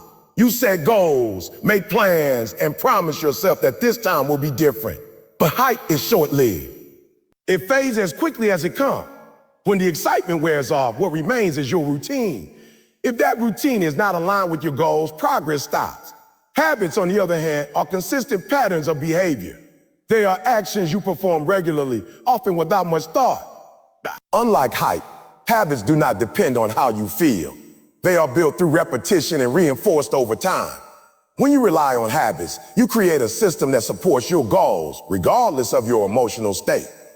This is what makes habits so powerful. They provide stability in a process that might otherwise be inconsistent. One of the main problems with relying on hype is that it creates a cycle. You feel motivated, you take action, and then you lose motivation and stop. After some time, you find a new source of inspiration, and the cycle repeats. This pattern can feel productive because you experience bursts of activity, but it lacks consistency. Without consistency, progress is limited. Habits break this cycle by creating a steady flow of action. Building habits requires a shift in focus. Instead of thinking about big, dramatic changes, you focus on small, manageable actions. These actions might seem insignificant at first, but they are the foundation of long-term success. For example, instead of aiming to completely transform your routine overnight, you start with one or two simple behaviors that you can perform consistently. Over time, these behaviors become automatic, and you can build on them. Consistency is the key to habit formation. Repeating an action regularly reinforces it in your mind. The more you repeat it, the easier it becomes. Eventually, it requires less effort and less decision-making. This is important because decision-making can be exhausting. When you rely on hype, you have to constantly decide whether to act. When you rely on habits, the decision is already made. Another important aspect of habits is that they reduce reliance on motivation. Motivation can be helpful, especially at the beginning, but it is not reliable. It fluctuates based on your mood, energy, and circumstances. Habits provide a structure that keeps you moving forward even when motivation is low. You don't need to feel inspired to follow a habit. You just need to follow the routine. There's also a compounding effect with habits. Small actions, when performed consistently, can lead to significant results over time. This is because each action builds on the previous one. For example, if you improve a skill a little each day, those improvements accumulate. Over weeks and months, the difference becomes noticeable. This compounding effect is one of the most powerful aspects of habits. Habits also shape your identity. When you consistently perform a behavior, you begin to see yourself differently. For example, if you exercise regularly, you start to see yourself as someone who is active. If you study consistently, you see yourself as someone who is disciplined. This identity reinforces your behavior. You are more likely to continue acting in ways that align with how you see yourself. Another benefit of habits is that they create stability. Life can be unpredictable. There will be days when you feel stressed, tired, or distracted. During those times, habits provide a sense of structure. They give you something to rely on. Even if everything else feels uncertain, your habits can keep you grounded and moving forward. Building habits requires patience. Unlike hype, which produces immediate excitement, habits take time to develop. You may not see significant results right away. This can be discouraging if you are used to quick bursts of progress. However, the long-term benefits of habits far outweigh the short-term satisfaction of hype. The key is to stay consistent and trust the process. Another important aspect is environment. Your surroundings can influence your habits. If your environment supports your goals, it becomes easier to maintain good habits. For example, if you want to read more, keeping a book nearby can encourage that behavior. If you want to reduce distraction, minimizing access to them can help. Designing your environment to support your habits can make a significant difference. It is also important to make habits simple and achievable. If a habit is too complex or demanding, it is harder to maintain. Starting small increases the likelihood of consistency. Once a habit is established, you can gradually increase its complexity or intensity. This gradual approach makes the process more sustainable. Tracking your habits can also be helpful. It provides a visual representation of your consistency. Seeing your progress can be motivating and can reinforce your commitment. It also allows you to identify patterns and make adjustments if needed. Another key point is that habits should be aligned with your goals. Not all habits are beneficial. Some habits can hinder your progress. It is important to evaluate your current habits and determine whether they support or undermine your objectives. Replacing negative habits with positive ones can have a significant impact on your results. There is also a connection between habits and discipline. Discipline is the ability to act consistently, even when it is difficult. Habits support discipline by reducing the effort required to act. Once a behavior becomes a habit, it requires less willpower. This makes it easier to maintain over time. Setbacks are a natural part of building habits. There will be times when you miss a day or fall out of your routine. The key is not to let these setbacks become a pattern. Instead of giving up, you return to your habit as soon as possible. Consistency over time is more important than perfection. Another important aspect is focus. When you rely on hype, you may try to do too much at once. You set multiple goals and attempt to change many aspects of your life simultaneously. This can be overwhelming and difficult to sustain. Building habits requires focus. You concentrate on a few key behaviors and develop them consistently before adding more. There is also a psychological benefit to habits. They create a sense of control. When you have a routine, you know what to expect. This can reduce stress and increase confidence. You feel more organized and more capable of managing your time and responsibilities. Habits also improve efficiency. When a behavior becomes automatic, you can perform it with less effort and in less time. This frees up mental energy for other tasks. No, it allows you to be more productive overall. Another key point is that habits create momentum. Each time you follow through on a habit, you reinforce your commitment. This creates a positive cycle where action leads to more action. Over time, this momentum can lead to significant progress. It's also important to understand that habits are not static. They can evolve over time. As your goals change, your habits may need to change as well. Regularly reviewing and adjusting your habits ensures that they remain aligned with your objectives. Hype often focuses on outcomes. It emphasizes results, success, and achievement. While these are important, focusing solely on outcomes can be discouraging if progress is slow. Habits shift the focus to the process. They emphasize the actions that lead to results. This process-oriented approach makes it easier to stay consistent. Another challenge with hype is that it can create unrealistic expectations.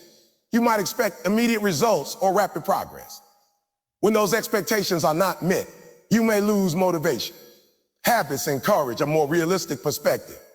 They recognize that progress takes time and that small, consistent actions are the key to success.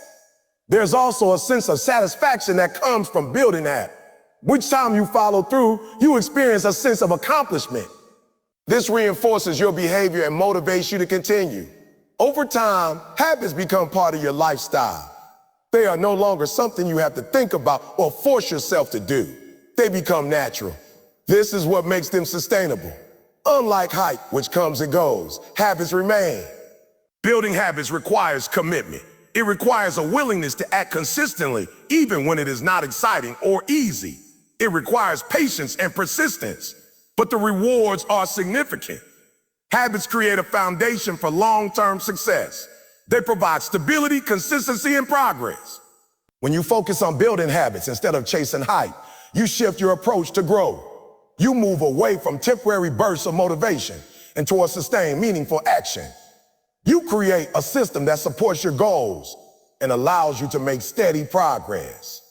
And as those habits take root, as they become part of your daily routine, you begin to see the difference. Progress becomes consistent, effort becomes manageable, and success becomes a natural outcome of the actions you repeat every day. Facing yourself honestly is one of the most difficult yet transformative things you can do. It means removing the filter, the excuses, and the comforting narratives you tell yourself, and instead looking at your reality as it truly is. Not how you wish it were, not how you explain it to others, but how it actually stands. This kind of honesty is uncomfortable because it forces you to confront things you might prefer to ignore. Your weaknesses, your inconsistency, your missed opportunities, and the gap between your potential and your actions. Most people avoid this level of honesty because it challenges their identity. It's easier to maintain a version of yourself that feels safe and acceptable. You might tell yourself that you're doing your best, that circumstances are the main problem, or that things will improve eventually. Eventually. These thoughts are not always completely false, but they can be incomplete. They can hide the parts of the truth that require change. Facing yourself honestly means being willing to see those hidden parts. There's a difference between being aware and being honest. You might be aware of your habits, your patterns, and your shortcomings, but honesty requires you to accept them without distortion. Awareness without honesty can still lead to denial. You might know that you procrastinate, but you justify it by saying you work better under pressure. You might recognize that you lack consistency, but you blame it on external factors. Honesty removes those justifications. It asks you to acknowledge the reality of your actions without trying to soften or explain them away. This level of honesty is not about self-criticism or negativity. It's about clarity. When you see things clearly, you can make better decisions. You can identify what needs to change and take steps to improve. Without clarity, you are working with incomplete or inaccurate information. It's like trying to solve a problem without fully understanding it. You might make progress, but it will be limited and inconsistent. One of the biggest barriers to honesty is fear. Fear of what you might discover. Fear of feeling inadequate. Fear of having to change. It's easier to avoid these feelings by staying in a state of partial awareness. But avoiding the truth doesn't eliminate it. It only delays the moment when you have to face it. And the longer you delay, the more difficult it can become. Facing yourself honestly also requires humility. You have to accept that you are not perfect, that you have flaws, and that there is room for improvement. This can be challenging, especially if you are used to seeing yourself in a certain way. But humility is not weakness. It is the foundation for growth. It allows you to learn, to adapt, and it become better. Another important aspect is accountability. When you are honest with yourself, you take responsibility for your actions. You don't shift blame or make excuses. You recognize your role in your outcomes. This doesn't mean you ignore external factors, but it means you focus on what you can control. This shift in focus is powerful because it puts you in a position to make changes. Honesty also helps you identify your true priorities. Sometimes what you say you want and what you actually prioritize are not the same. You might claim that a goal is important to you, but your actions suggest otherwise. Facing yourself honestly means acknowledging this discrepancy. It means asking yourself whether your actions align with your intentions. If they don't, you have to decide whether to change your actions or reevaluate your goals. There's also a connection between honesty and self-discipline.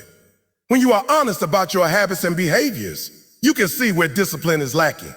This awareness allows you to take targeted action. Instead of trying to improve everything at once, you can focus on specific areas that need attention. This makes your efforts more effective. Another benefit of honesty is that it reduces internal conflict. When you are not honest with yourself, there's often a disconnect between what you know and what you tell yourself. This can create tension and confusion. Honesty resolves this by aligning your understanding with reality. This alignment creates a sense of clarity and direction. Facing yourself honestly also improves your decision-making. When you have an accurate understanding of your situation, you can make better choices. You can evaluate options more effectively and anticipate potential challenges. This leads to more informed and intentional decisions.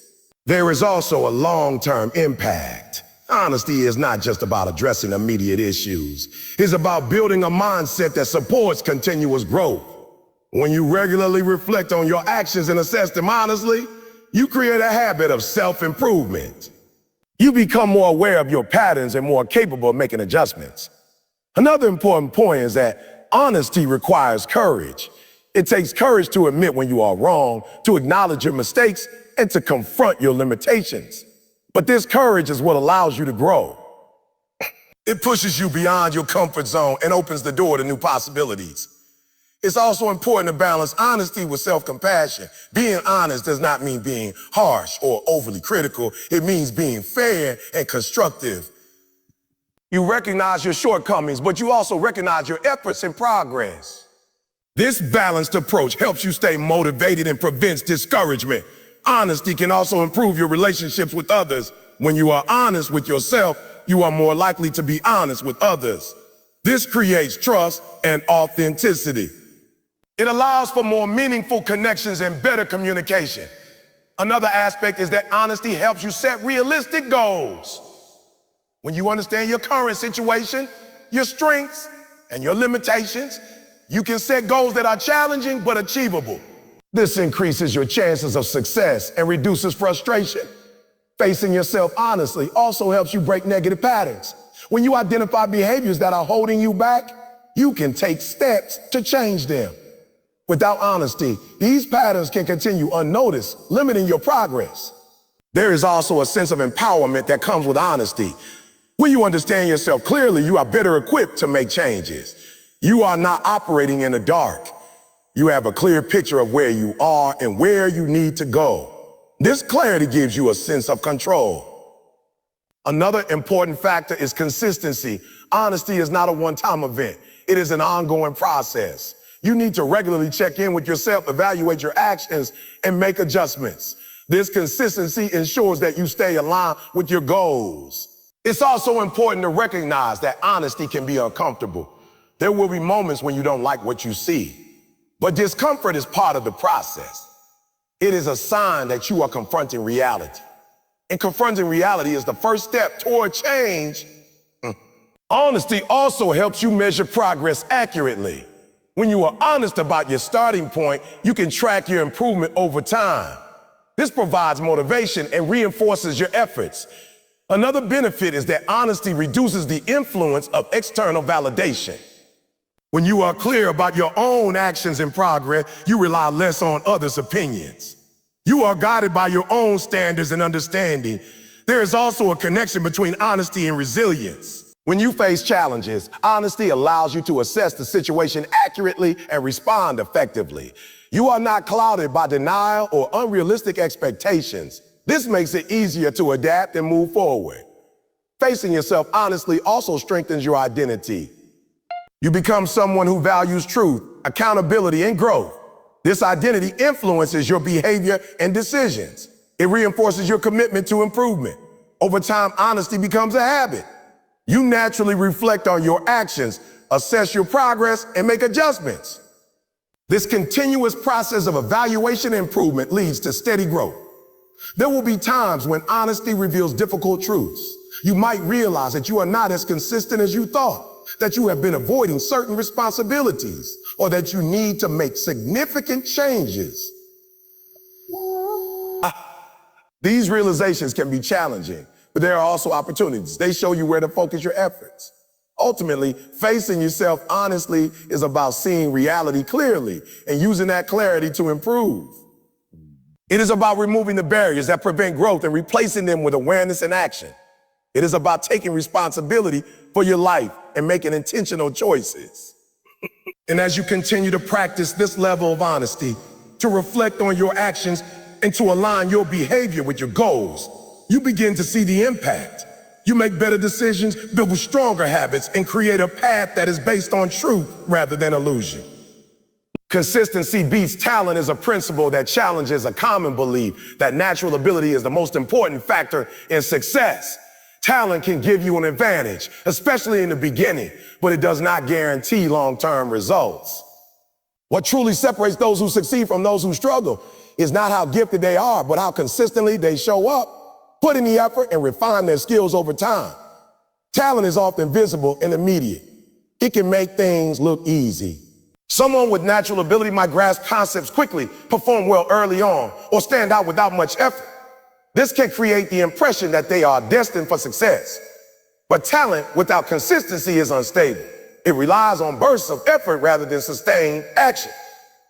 When challenges arise or progress slows, talent alone is not enough to carry someone forward.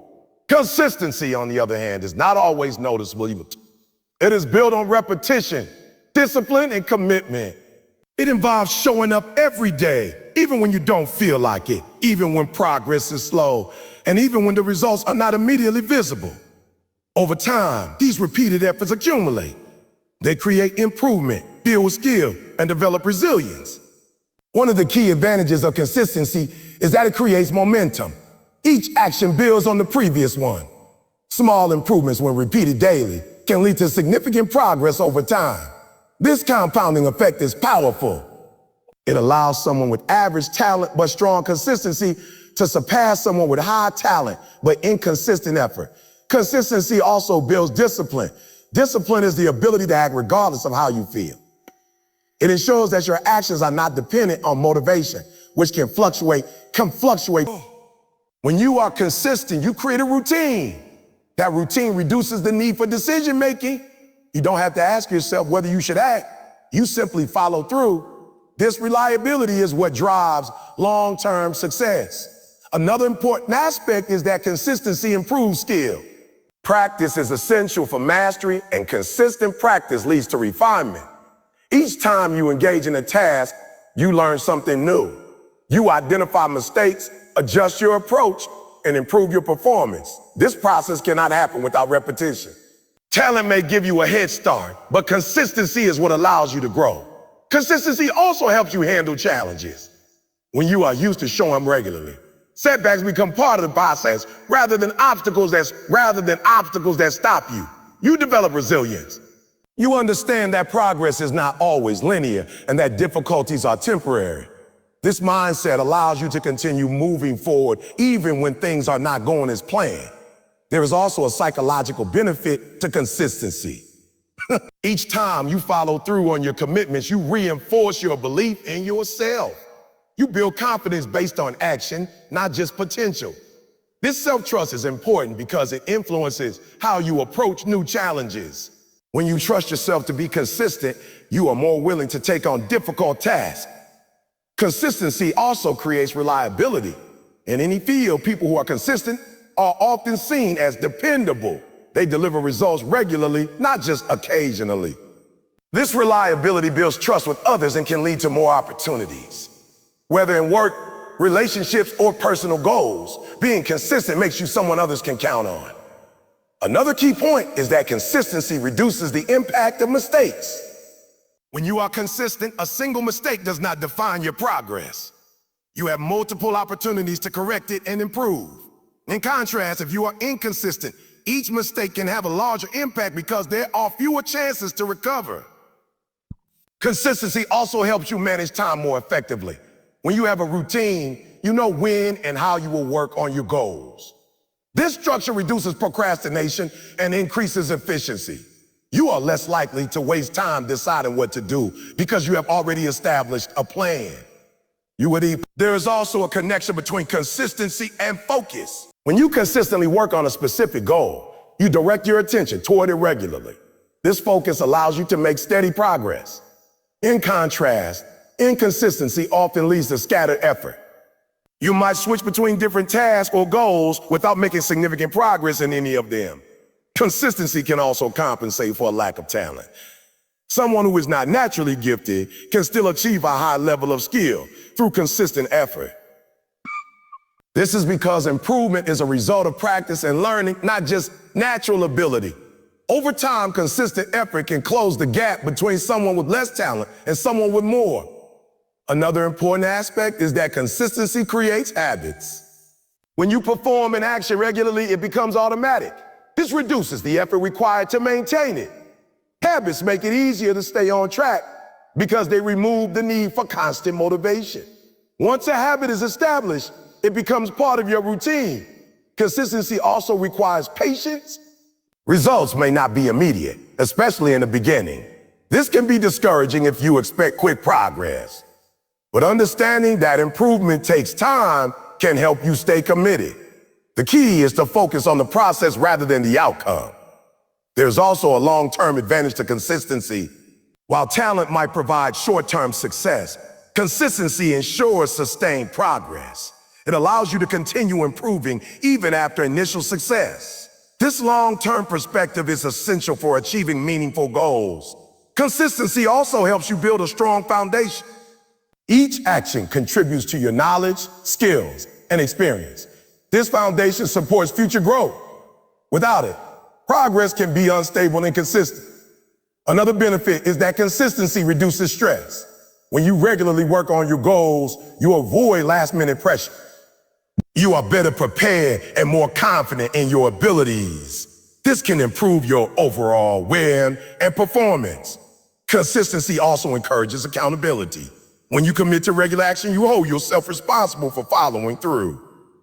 This sense of responsibility strengthens your discipline and reinforces your commitment. There is also a connection between consistency and identity. When you consistently perform an action, you begin to see yourself in a certain way.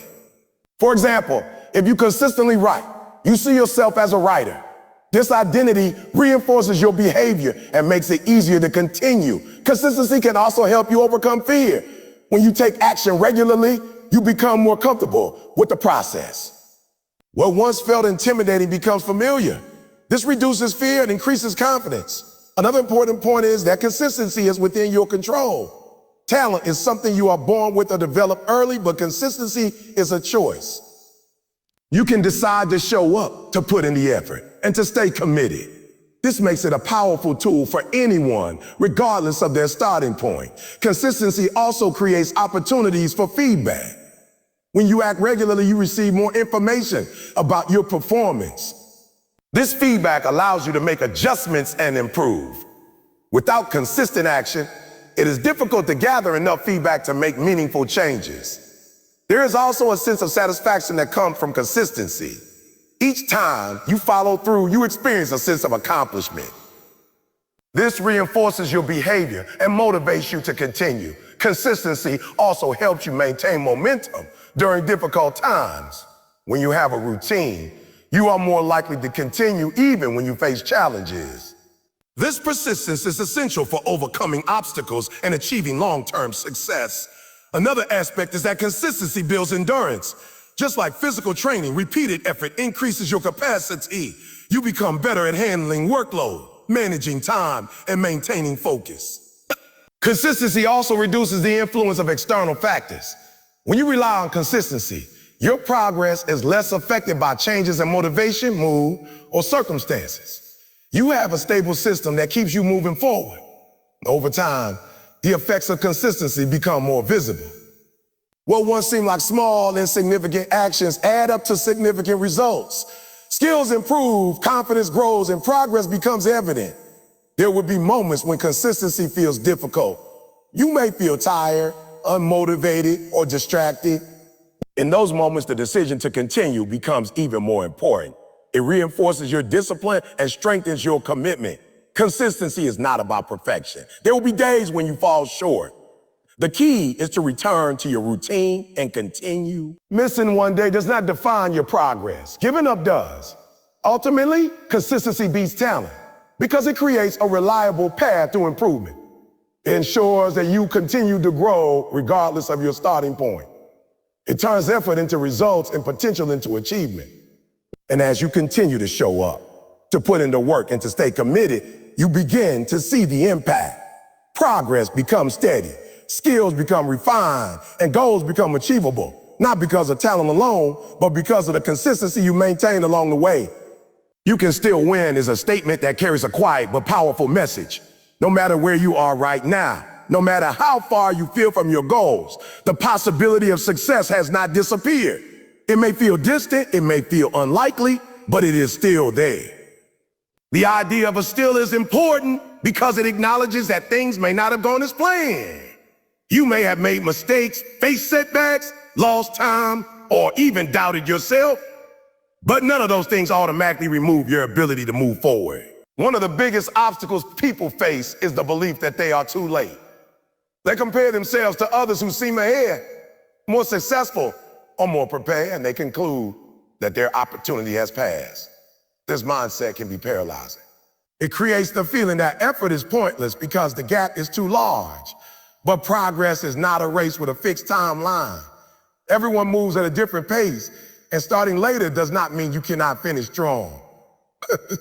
What matters is what you do now, not when you should have started.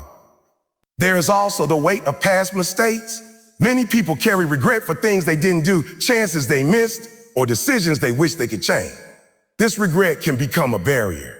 It can make you feel stuck in the past, unable to move forward.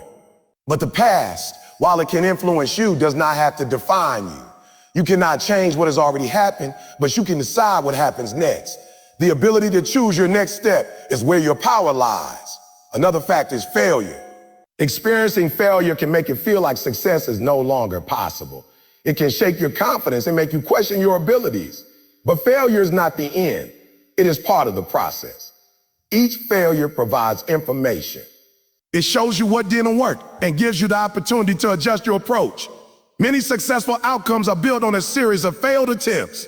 The key is not to avoid failure, but to learn from it and continue. There is also the issue of lost momentum. You might have started something before, made some progress, and then stopped. Getting back on track can feel difficult. You may feel like you have to start over, and that can be discouraging. But progress is rarely wasted. Even if you stop, you gain experience, knowledge, and insight. That foundation is still there. You are not starting from zero. You are starting from where you left off with a better understanding of what to do. Self-doubt is another challenge. When things don't go as planned, it is easy to question your ability to succeed. You might think you are not good enough, not capable, or not suited for your goals. These thoughts can become limiting beliefs that hold you back. But self-doubt is not a fact. It is a perception. It is influenced by your experiences, your environment, and your mindset. Challenging these thoughts and taking action despite them is essential for moving forward. There is also a tendency to wait for the right moment to start again. You might think you need more clarity, more confidence, or better conditions, but waiting can become another form of delay. The right moment is often created through action, not found in advance. Starting again, even in a small way, can create momentum and help you rebuild confidence. Another important aspect is resilience. The idea that you can still win is closely tied to your ability to keep going despite difficulty. So I'm a man. Resilience is not about avoiding challenges. It's about responding to them effectively. It means adapting, learning, and continuing. This ability to persist is what keeps the possibility of success alive. There is also the concept of perspective.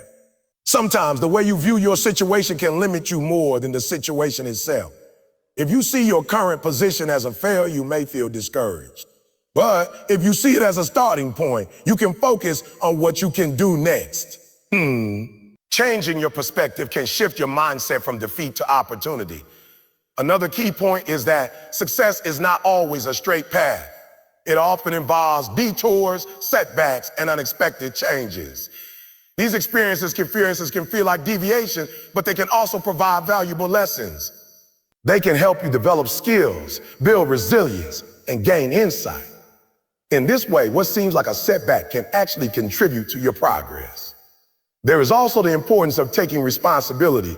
While external factors can influence your situation, focusing on what you can control is more productive. This includes your actions, your effort, and your attitude. Taking responsibility does not mean blaming yourself for everything.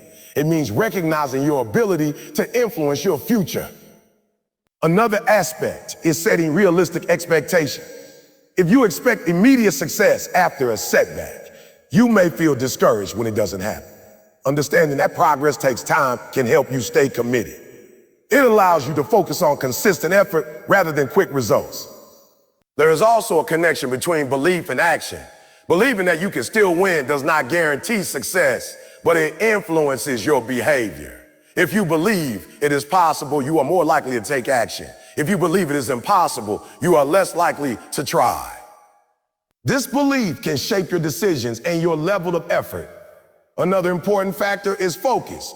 When you feel behind or overwhelmed, it is easy to focus on everything that needs to be done. This can be discouraging. Instead, focusing on the next step can make the process more manageable. Breaking your goals into smaller actions allows you to make progress without feeling overwhelmed. There's also the role of discipline. Starting again requires effort, especially when motivation is low. Discipline helps you take action even when you don't feel like it. It creates consistency, which is essential for rebuilding momentum. Another key point is that your journey is unique. Comparing yourself to others can lead to unnecessary pressure and discouragement. Everyone has different starting points, challenges, and timelines. Focusing on your own progress allows you to measure success based on your own growth rather than external standards. There is also the importance of learning. Each experience, whether positive or negative, provides an opportunity to learn. Applying these lessons can improve your approach and increase your chances of success. This continuous learning process is what drives progress. Another aspect is patience. Rebuilding after setbacks takes time. There may be moments when progress feels slow or uncertain. Being patient allows you to stay committed without becoming discouraged. It helps you focus on the long-term goal rather than short-term fluctuations. There is also the role of support. While self-reliance is important, having support from others can make a difference. This could be mentors, friends, or a community that encourages and motivates you. Support can provide perspective, accountability, and encouragement. Whoa! Another important point is that success is not always defined by a single outcome. It can take different forms and evolve over time. Being open to adjusting your goals can help you find new opportunities and paths forward. There's also the concept of persistence. Continuing to take action, even when progress is slow, is essential. Keeps you moving forward and increases the likelihood of success. It ensures that you do not give up before you reach your goal. Another aspect is self-compassion. Being too hard on yourself can lead to discouragement. Recognizing that setbacks are part of the process and treating yourself with understanding can help you stay motivated. This does not mean lowering your standards, but it means being supportive of your own efforts. There is also the importance of small wins. Celebrating small achievements can boost your confidence and motivation. These small wins create a sense of progress and reinforce your efforts. Another key point is that the opportunity to act is always present. Each day provides a chance to take a step forward. Even if that step is small, it contributes to your progress. Consistent action over time can lead to significant results. There is also a sense of empowerment in recognizing that your future is not fixed. It is shaped by your actions. This means that change is always possible. No matter where you are, you have the ability to influence what comes next. Another important factor is commitment. Deciding that you will continue, regardless of past setbacks, creates a strong foundation for progress. This commitment helps you stay focused and resilient. There is also the idea of growth. Each challenge, each setback and each effort contributes to your development. This growth is valuable in itself and can lead to new opportunities. And as you continue to take action, to learn, to adapt, and to persist, you begin to see that the possibility of success is not something that disappeared. It was always there, waiting for you to recognize it and act on it, one step at a time.